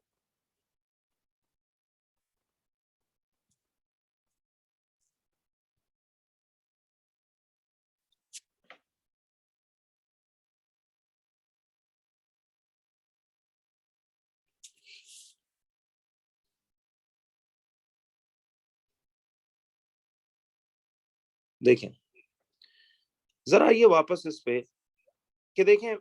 अब जरा मुझे आप ना जरा टाइपिंग पे हाथ रखो और जवाब दो। अब आप सोचो कि मैं इस पॉइंट पे इतना वक्त क्यों लगा रहा हूँ। There is a reason. आपको भी आगे समझ आ जाएगी कि आगे देखना आप खुद बता सकेंगे कि। अब देखो, मुझे ये बताइए कि हमारे पास ये जो इसने दिया हुआ है ऐसे करके, axis X axis Y axis, जवाब दीजिए बच्चों कि ट्रांसफॉर्मेशन जब भी हमें थ्रू मैट्रिक्स मेथड करनी पड़े तो हमें कौन से दो स्टैंडर्ड पॉइंट्स यूज करने पड़ते हैं? पहला पॉइंट कौन होता है? बोलो। यस, 1-0। सब जवाब दो। नहीं जी ईमान, पहला 0-1 नहीं है, पहला 1-0 है, ये वाला। सी, पहला पॉइंट होगा ये वाला, दिस वन, 1-0। यस। और दूसरा पॉइंट कौन होगा? दूसरा पॉइंट वो वाई एक्सिस वाला पॉइंट है जो कि 0,1 होगा। वो वाई एक्सिस वाला पॉइंट है जो कि 0,1 होगा। क्यों जी? ये तो हो गई पक्की बात। अब जब हमें वो पहला क्वेश्चन की टाइप बोल रहा है, ये पहला सवाल की टाइप है जी कि write down the matrix. See, he says write down the matrix which represents the reflection in the x axis। जब वो कहता है reflection in the x axis, तो इसका मतलब है हमारी लाइन ऑफ रिफ्लेक्शन कौन है? Reflection in the x axis कह रहा है, तो मतलब reflection in the x axis यानी हमारी लाइन ऑफ रिफ्लेक्शन कौन होगी? वो एक्स एक्सिस होगी। लाइन ऑफ रिफ्लेक्शन जो है वो एक्स एक्सिस होगी। तो जरा आप देखिए, आपने क्या किया कि line of reflection x axis को इसको मान लिया, तो लाइन ऑफ रिफ्लेक्शन हमारी ये एक्स एक्सिस होगी। ठीक, अब जरा एक मिनट सुन लीजिए, पूरी बात सुनो पहले। लाइन ऑफ रिफ्लेक्शन हमारी एक्स एक्सिस। अच्छा बच्चों, सबसे पहले आपने हमेशा इस वाले पॉइंट, ये 1 0 को इस वाले पॉइंट को ट्रांसफॉर्म करना होता है। मुझे एक बात बताइए, इस पॉइंट के कोऑर्डिनेट्स अब हम कैसे लिखेंगे? इस पॉइंट के कोऑर्डिनेट्स मैट्रिक्स फॉर्म में ऐसे ही लिखेंगे ना, 1 0, ऐसे ऊपर नीचे 1 0 करके। अब ये इसका ना पहले रफ वर्क है, फिर इसका फाइनल आंसर आपको बता। देखिए अब ये 1 0 है, हमने ये देखना है कि 1 0 एक्स एक्सिस में रिफ्लेक्ट होकर किधर गया। 1 0 वाला ये जो पॉइंट था जो कि एक्स एक्सिस पे लाई करता है, ये 1 0 वाला पॉइंट, बच्चों मुझे ये बताओ कि ये 1 0 वाला पॉइंट जो एक्स एक्सिस पे लाई कर रहा था, ये एक्स एक्सिस में रिफ्लेक्ट होके क्या बन जाएगा? जरा देखिएगा, अब आपका दिमाग चलेगा, सुनना। ये एक्स एक्सिस हमारी लाइन ऑफ रिफ्लेक्शन है ना, जो मर्जी हो पहले इस पॉइंट एक्स एक्सिस वाले नुक्ते को ट्रांसफॉर्म कर। मुझे ये बताइए, जरा गौर से सुने, ये जो आपकी एक्स एक्सिस है, अगर ये एक्स एक्सिस है तो इस वक्त तो ये पॉइंट एक्स एक्सिस के ऊपर पड़ा हुआ है। रिफ्लेक्शन का कानून याद है आपको कि जितना ऑब्जेक्ट का परपेंडिकुलर डिस्टेंस होगा लाइन ऑफ रिफ्लेक्शन से, उतना ही इमेज का भी परपेंडिकुलर डिस्टेंस होगा लाइन ऑफ रिफ्लेक्शन से। अब यहां चंद लोग, जवाब अभी तक किसी का ठीक नहीं आया क्योंकि कोई भी अकल से काम नहीं कर रहा। जरा सुनो, देखिए ये लाइन ऑफ रिफ्लेक्शन है। अगर लाइन ऑफ रिफ्लेक्शन ऐसी हो, चलिए जरा एक मिनट एक बात समझो, अगर ये लाइन ऑफ रिफ्लेक्शन है, मुझे ये बताएं, अगर ये ऑब्जेक्ट है तो इसका परपेंडिकुलर फासला ये वाला बनता ना? क्या ख्याल? ये परपेंडिकुलर फासला है, तो जितना ऑब्जेक्ट का परपेंडिकुलर फासला होगा उतना ही परली तरफ इमेज का भी परपेंडिकुलर फासला होता है कि नहीं? ऐसे ही है ना? अच्छा मुझे बताओ, अगर ऑब्जेक्ट पॉइंट इधर होता तो इसका परपेंडिकुलर फासला देखिए ये छोटू सा ये वाला होता, तो फिर इमेज का भी परपेंडिकुलर यही होता। लेकिन अगर ऑब्जेक्ट पॉइंट इधर हो जाता तो मुझे ये बताइए, इसका परपेंडिकुलर फासला ये होता तो इमेज का भी ये होता। लेकिन अगर ऑब्जेक्ट का नुक्ता लाइन ऑफ रिफ्लेक्शन के ऊपर आ जाए, ऑब्जेक्ट का नुक्ता लाइन ऑफ रिफ्लेक्शन के ऊपर आ जाए, जैसे देखिए यहां पे हो रहा है, लाइन ऑफ रिफ्लेक्शन का नुक्ता अगर ऑब्जेक्ट के ये सॉरी ऑब्जेक्ट का नुक्ता अगर लाइन ऑफ रिफ्लेक्शन के ऊपर लाई करे, तो मुझे बताइए कि इसका perpendicular distance line of reflection से कितना है? 0 नहीं है। जब ये फासला 0 है, क्योंकि उसके ऊपर लाई कर रहा है ना, देखो ना, ये पॉइंट्स तो इतना दूर था तो इमेज भी इतना दूर चला गया, ये ऑब्जेक्ट इतना दूर था तो इमेज भी इतना दूर चला गया, ये इतना दूर था तो इमेज भी इतना दूर चला गया। बट ये पॉइंट तो लाइन ऑफ रिफ्लेक्शन के ऊपर लाई कर रहा है, ये पॉइंट तो लाइन ऑफ रिफ्लेक्शन के ऊपर लाई कर रहा है, तो इस ऑब्जेक्ट का परपेंडिकुलर डिस्टेंस 0 है। जब इसका परपेंडिकुलर डिस्टेंस 0 है तो इमेज डिस्टेंस भी क्या होगा? 0 होगा। तो आपको पता है, इधर सुनना, ये जो पॉइंट है 1 0 वाला, देखिए ये जो पॉइंट है 1 0 वाला, लाइन ऑफ रिफ्लेक्शन चूंकि यही है, तो ऑब्जेक्ट का पॉइंट तो लाइन ऑफ रिफ्लेक्शन के ऊपर पड़ा हुआ है। तो जब ये ऊपर ही पड़ा हुआ है तो ये 1 0 का निशान एक्स एक्सिस में रिफ्लेक्ट होके किधर रहेगा? क्या ये इधर का इधर ही नहीं स्टे करेगा? तो फिर इसका मतलब है कि देखिए 1 0, ये 1 0 वाला पॉइंट जो था ये वाला, this 1 0 will remain 1 0 as it is. ये 1 0 1 0 पॉइंट पे ही टिका रहेगा।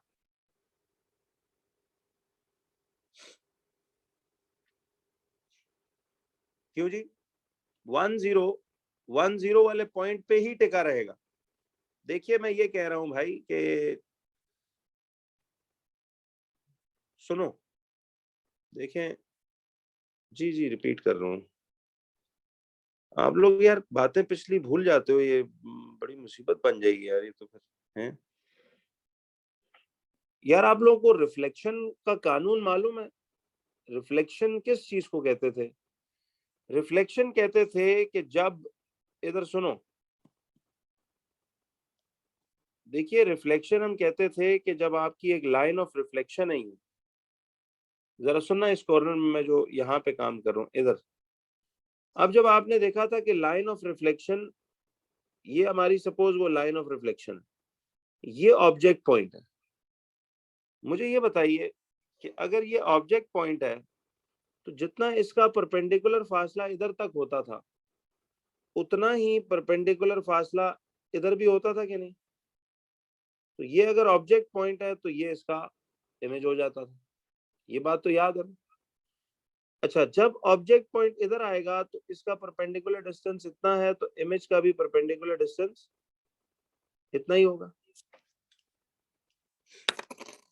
क्या ख्याल है?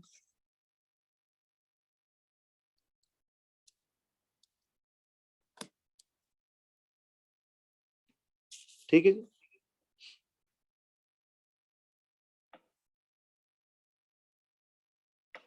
और अब देखो कि यहां तक हमारे पास इसका परपेंडिकुलर डिस्टेंस इतना है तो इसका भी इतना होगा, ऐसे ही है। और इसका परपेंडिकुलर डिस्टेंस, इसका परपेंडिकुलर डिस्टेंस ये इसका कितना है? देखें, अब ये लाइन ऑफ रिफ्लेक्शन है ना, ऑब्जेक्ट का नुक्ता अगर लाइन ऑफ रिफ्लेक्शन के ऊपर हो तो उसका लाइन ऑफ रिफ्लेक्शन से परपेंडिकुलर डिस्टेंस कितना होना चाहिए? It will be 0। यस, तो अगर ये 0 है तो इमेज का डिस्टेंस भी कितना होगा? बोलो, इमेज का डिस्टेंस भी 0 ही नहीं होना चाहिए?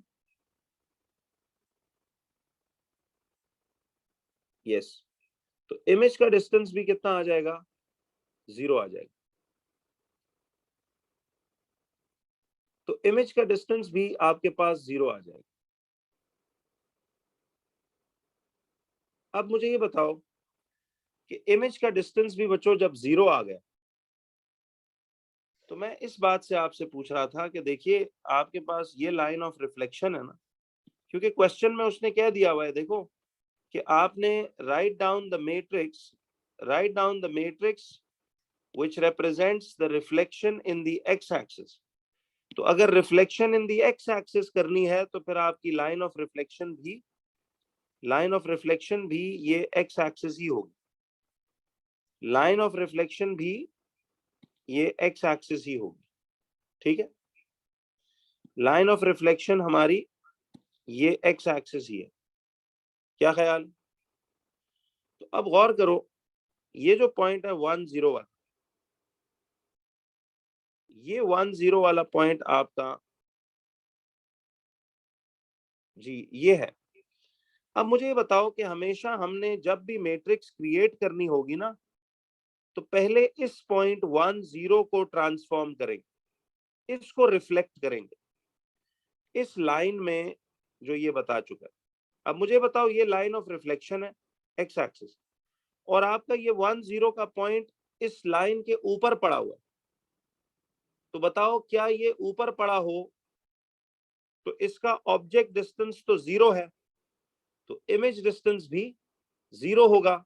मतलब कि ये पॉइंट इसी लाइन के ऊपर ही रहेगा, ये रिफ्लेक्ट होके कहीं ऑपोजिट पे नहीं जा सकेगा। Now you understand? किसको अभी भी कंफ्यूजन?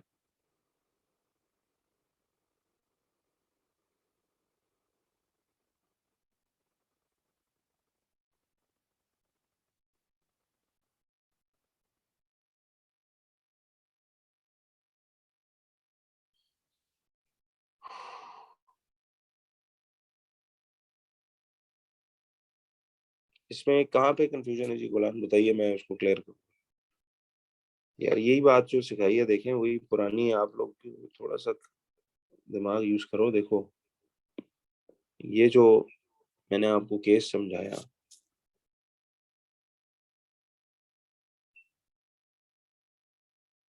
कल कराऊंगा तो कल क्या डिफरेंट होगा, यही होगा।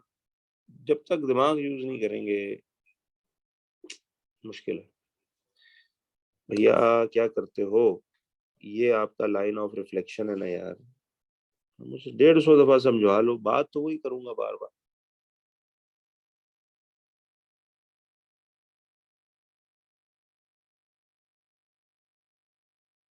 देखो भाई, ये आपकी लाइन ऑफ रिफ्लेक्शन है, ठीक है, ये लाइन ऑफ रिफ्लेक्शन है। अगर इसका ऑब्जेक्ट इधर होगा तो इसका जितना परपेंडिकुलर डिस्टेंस ऑब्जेक्ट का है उतना ही इमेज का होगा। ये अगर ऑब्जेक्ट पॉइंट इधर है तो इसका जितना ऑब्जेक्ट का लाइन ऑफ रिफ्लेक्शन से परपेंडिकुलर डिस्टेंस है उतना ही इमेज का भी होगा। ठीक है जी, ये ऑब्जेक्ट का इतना है तो इस जगह ये आ जाएगा। बट अगर ऑब्जेक्ट लाइन ऑफ रिफ्लेक्शन के ऊपर पड़ा हो तो इसका तो ऑब्जेक्ट डिस्टेंस जीरो है, तो इमेज डिस्टेंस भी जीरो होगा, तो ये पॉइंट यहीं का यहीं टिका रहेगा। लाइन ऑफ रिफ्लेक्शन पर जो पॉइंट लाई कर रहा होता है वो रिफ्लेक्ट नहीं होता। लाइन ऑफ रिफ्लेक्शन के ऊपर जो पॉइंट लाई करे वो भाई रिफ्लेक्ट नहीं होता।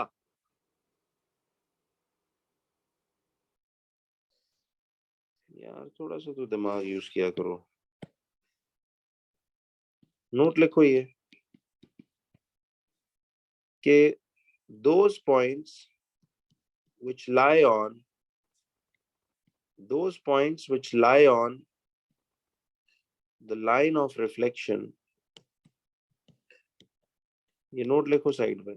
those points which lie on the line of reflection do not change, वो रिफ्लेक्ट नहीं होते, वो चेंज नहीं होते। ठीक है, सिंपल सी बात है यार, आप लोग क्या करते हो। तो those points which lie on the line of reflection do not change, जो पॉइंट्स लाइन ऑफ रिफ्लेक्शन के ऊपर लाई करें वो नहीं बदलते।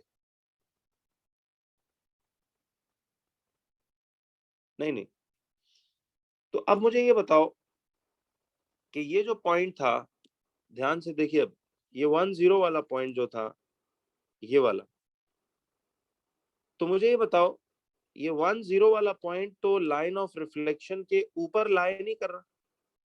देखे ना, मैट्रिक्स मेथड में हमेशा हमने जब मैट्रिक्स बनानी होगी तो दो पॉइंट्स यूज करेंगे, एक 10 वाला जो एक्स एक्सिस पे लाई करता है और एक ये 01 वाला जो वाई एक्सिस पे लाई करता है। पहले इस वाले एक्स एक्सिस वाले पॉइंट को पहले ट्रांसफॉर्म करते हैं। रूल याद रखें, जो मर्जी हो, एक्स एक्सिस वाले पॉइंट को पहले ट्रांसफॉर्म करते हैं। तो अब 10 मुझे बताओ, लाइन ऑफ रिफ्लेक्शन जो कि इस सवाल में एक्स एक्सिस ही गिवन है, क्वेश्चन में बोला था कि रिफ्लेक्ट करो in the line x axis, तो लाइन ऑफ रिफ्लेक्शन हमारी एक्स एक्सिस ही है। अब अगर ये लाइन ऑफ रिफ्लेक्शन है तो मुझे बताओ, ये आपके पास 10 वाला पॉइंट, ये 10 वाला पॉइंट हमारा यहाँ पे यूं आ रहा है। अच्छा, अब सोचिए कि ये 10 वाला पॉइंट आपके पास यूं आ रहा है, जरा गौर कीजिए, ये 10 वाला पॉइंट हमारे पास यूं आता है। ठीक है, दिस इज 10, यानी ये यूं आ रहा है। तो अब मुझे ये बताओ कि 10 जो है, जरा गौर कीजिए, 10 वाला पॉइंट, सी 10 वाला पॉइंट एक्स एक्सिस में रिफ्लेक्ट होके 10 पे ही टिका हुआ है। तो 10 वाला पॉइंट रिमेन्स 10, क्योंकि it was lying on the line of reflection, so it did not reflect, it did not change.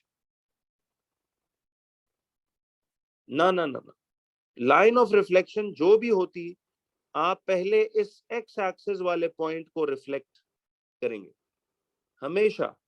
जो मर्जी लाइन ऑफ रिफ्लेक्शन होती, आप एक्स एक्सिस वाले पॉइंट को पहले इसको रिफ्लेक्ट करें। तो ये 10 तो 10 ही आ रहा है। अब जरा देखो बच्चों कि ये जो दूसरा पॉइंट है वाई एक्सिस वाला, अब आ जाते हैं इस पॉइंट वाई एक्सिस वाले पे, ये वाला, इसके कोऑर्डिनेट्स बताओ ये क्या है? 0 1, क्या है ये? 0 1, ये पॉइंट 0 1, इस पॉइंट के कोऑर्डिनेट्स 0 1, तो 0 1 बिकम्स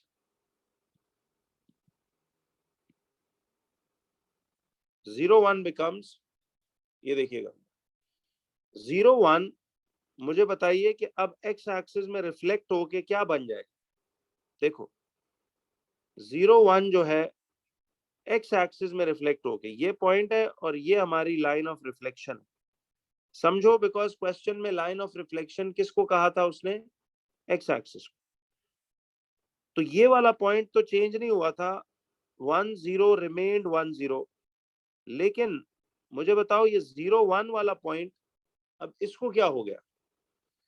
देखिए बच्चों गौर से कि ये 0 1 वाला पॉइंट जो है ये एक्स एक्सिस में रिफ्लेक्ट होके ये क्या बन जाएगा? ये लाइन ऑफ रिफ्लेक्शन है एक्स एक्सिस, और ये 0 1 वाला पॉइंट।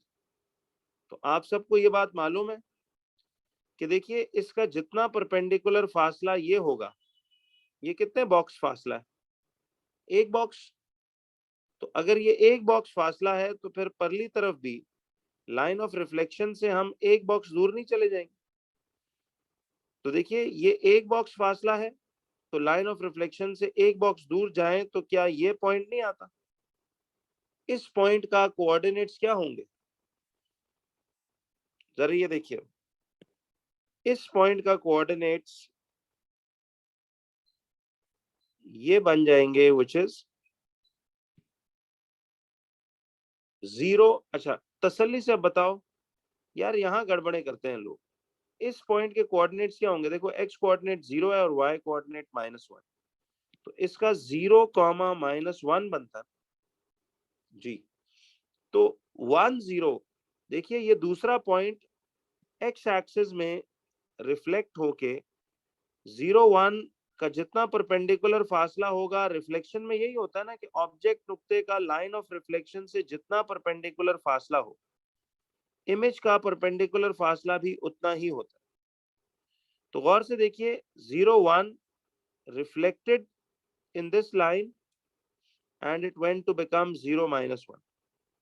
क्या ख्याल? तो ये बन गया आपके पास 0 1 became 0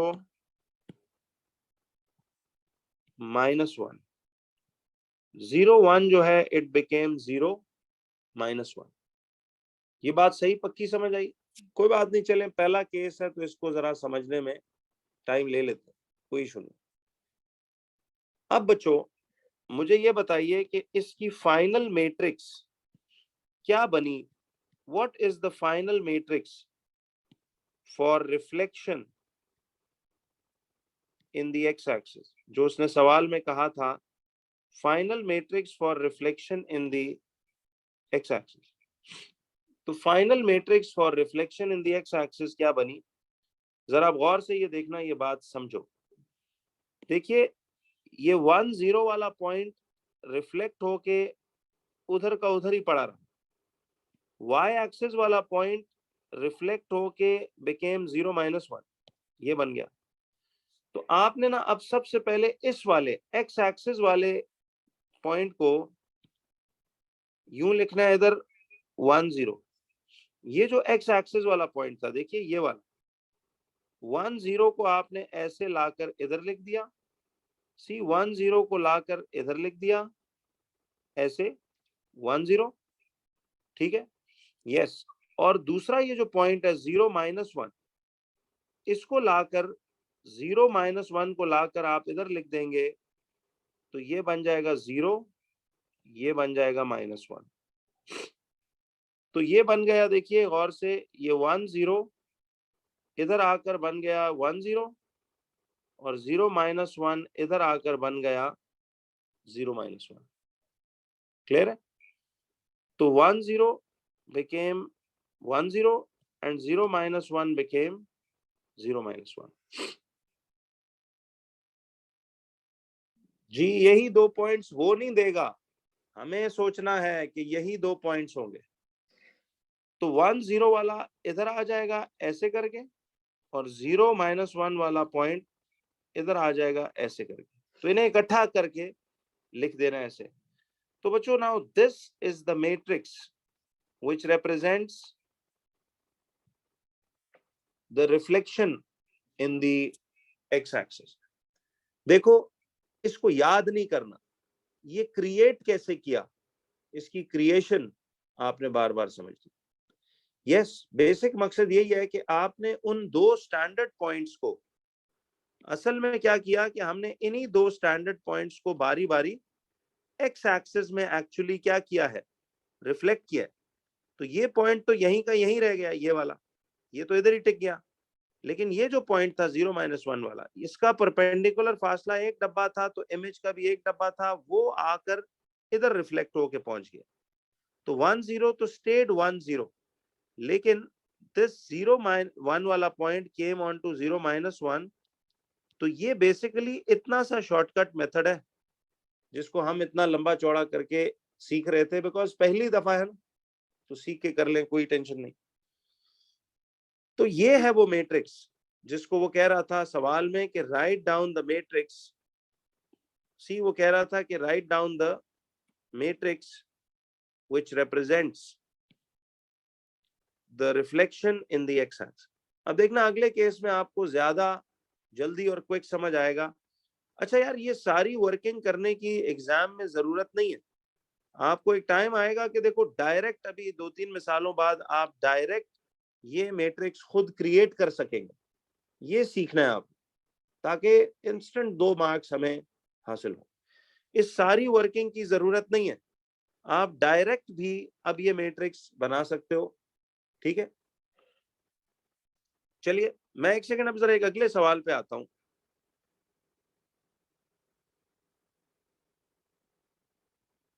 अब देखिए जी, इसमें एक अगला क्वेश्चन ये था, सुनो जी। बिल्कुल, मार्क डिस्ट्रीब्यूशन यही है ना कि 1 mark for this and 1 mark for this. तो ये आपने लिखना था। अब जरा देखिए, वो कहता है कि राइट डाउन द मैट्रिक्स। ये भी देखना, बड़ा जबरदस्त समझ आना शुरू हो जाएगा आपको। वो कहता है right down the matrix which represents, write down the matrix which represents the reflection in the y axis। y axis की लाइन याद है, x इक्वल टू 0 को कहते हैं। ये बात तो याद है ना, कि कहता है अब right down the matrix which represents the reflection in the y axis। अब वो कह रहा है कि वो मैट्रिक्स लिखो which represents the reflection in the y axis। अब आपने वो मैट्रिक्स लिखनी है which represents the reflection in the y axis। बच्चों, जब वो कहता है कि रिफ्लेक्शन y एक्सिस में है, ठीक है, व्हेन ही सेज कि reflection in the y axis, तो it means line of reflection कौन है अब? It means the line of reflection is, it means the line of reflection is the y axis. ये बात समझ रहे हो? जब वो कह रहा है कि हमने अब ऐसा मैट्रिक्स क्रिएट करना है, तो ये 2-2 मार्क के सवाल आपने सीखने हैं कि हमने ऐसा मैट्रिक्स क्रिएट करना है which represents the reflection in the y axis।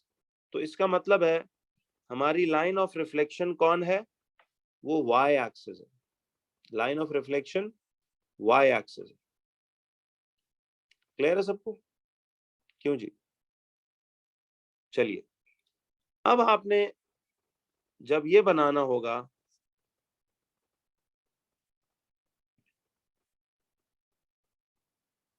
तो जरा गौर से देखिए। तो आप एक रफ सी ग्रिड बना लें जी।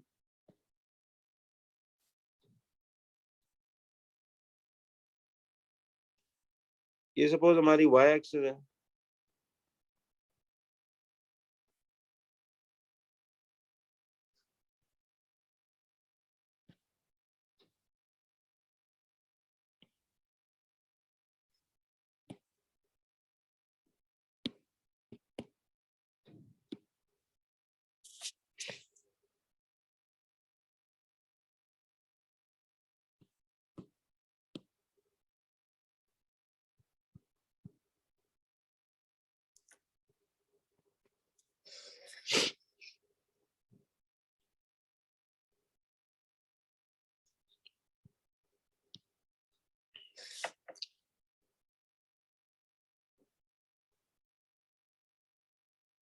जी जी हेलो।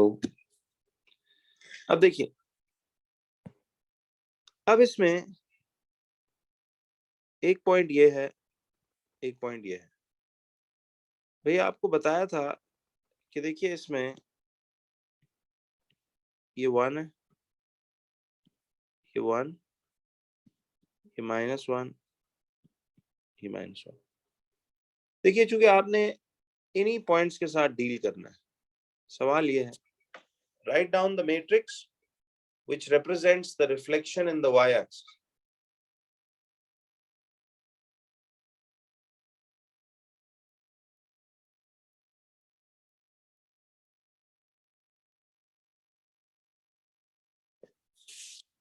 अब देखो यार, देखिए अब आपकी ना ट्रेनिंग ऐसी होनी चाहिए इसमें कि आप डायरेक्ट भी बना सकें। अब देखो इसमें उसने कहा reflection in the Y axis, तो इसका मतलब है कि हमारी लाइन ऑफ रिफ्लेक्शन अब लाइन ऑफ रिफ्लेक्शन कौन है हमारी, जरा बताइए। Who is the line of reflection now? अब लाइन ऑफ रिफ्लेक्शन हमारी वाई एक्सिस। तो अब आपने ये जहन में रखना है कि हमारी लाइन ऑफ रिफ्लेक्शन जो है वो ये y axis है, ठीक है। This y axis remember is our line of reflection. ये y axis याद रखना हमारी लाइन ऑफ रिफ्लेक्शन है, ठीक। बहरहाल जो भी लाइन ऑफ रिफ्लेक्शन हो, आपने सबसे पहले हमेशा किस पॉइंट को रिफ्लेक्ट करना होता है? याद है बच्चों, सबसे पहले इस पॉइंट को आपने रिफ्लेक्ट करना, 1 0। अब जरा गौर से देखो, लाइन ऑफ रिफ्लेक्शन आपकी y एक्सिस है, ठीक है। लाइन ऑफ रिफ्लेक्शन आपकी y एक्सिस है, ये वाली, और पहले इस x एक्सिस वाले पॉइंट को रिफ्लेक्ट करना होता है। मुझे एक बात बताओ, अगर line of reflection y axis है और पहले इस पॉइंट को रिफ्लेक्ट करना है, तो गौर से देखिए कि इस लाइन ऑफ रिफ्लेक्शन और इस पॉइंट का परपेंडिकुलर डिस्टेंस कितना है? ये वाला आता है, एक बॉक्स। तो उतना ही परली तरफ इमेज का भी डिस्टेंस नहीं होगा। तो ये पॉइंट रिफ्लेक्ट होके कहाँ आ जाएगा? आप गौर कर रहे हो बच्चों के ये पॉइंट रिफ्लेक्ट होके इस नुक्ते पे आ जाएगा, ये वाला। तो गौर से देखें, line of reflection y axis थी और इस पॉइंट का परपेंडिकुलर फासला ये है, तो इमेज का भी परपेंडिकुलर डिस्टेंस यही होगा। तो 1 0 विल बिकम 1 0 विल बिकम, ये देखिए अब जरा, 1 0 रिफ्लेक्ट होके 1 0 रिफ्लेक्ट होके आ जाएगा किस पे? -1 0 पे। 1 0 रिफ्लेक्ट होके आ जाएगा आपके पास -1 0, ठीक है। तो ये हमारा y एक्सिस है, ये पॉइंट जितना फासला है उतना ही ये फासला है। तो 1 0 बिकेम -1 0, ऐसा ही। तो 1 0 जो है वो -1 0 पे आ जाएगा। क्यों जी?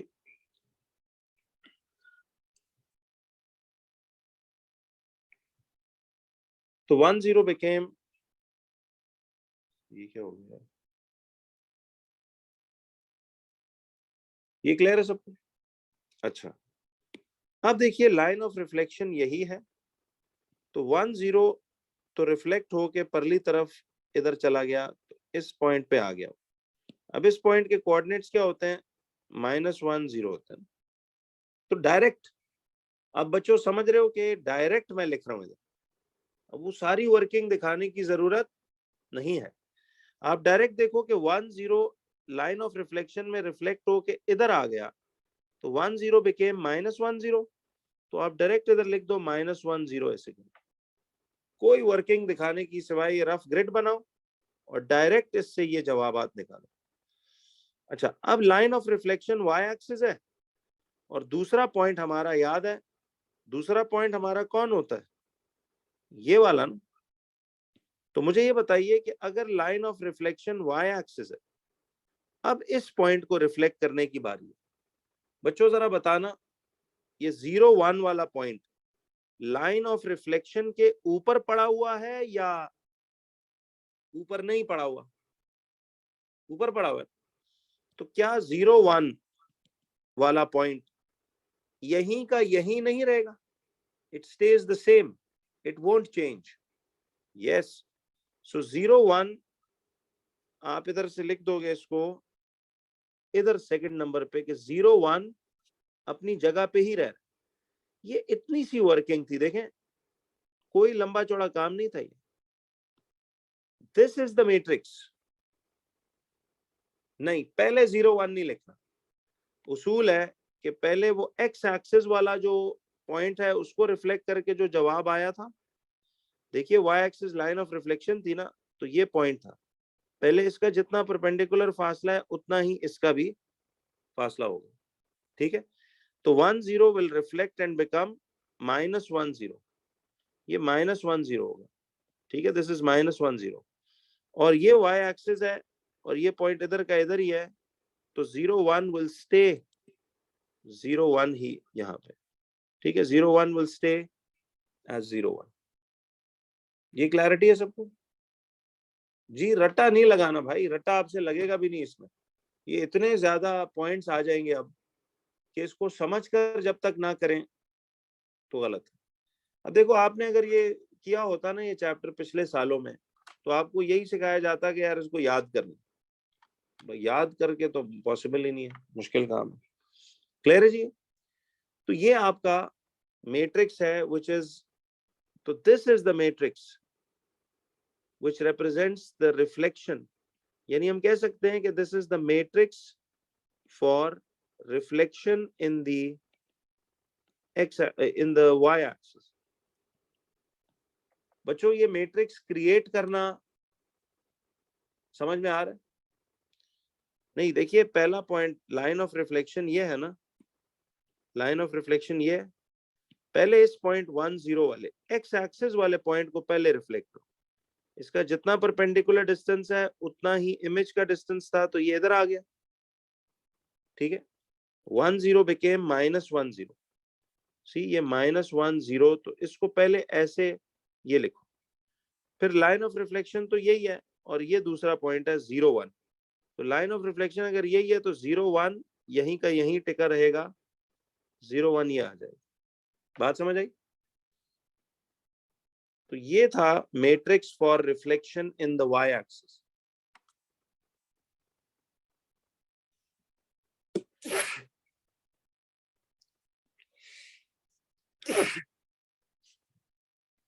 क्लियर है जी?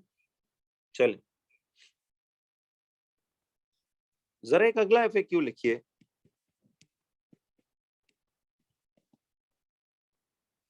कि वो कहता है कि write down the matrix, write down the matrix for reflection. Write down the matrix for reflection in the line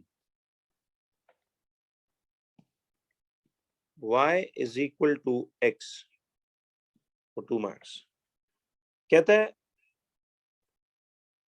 ji sorry मैं देखा नहीं, इसमें लिखते हुए मैं मैसेज बॉक्स को नहीं देख रहा होता।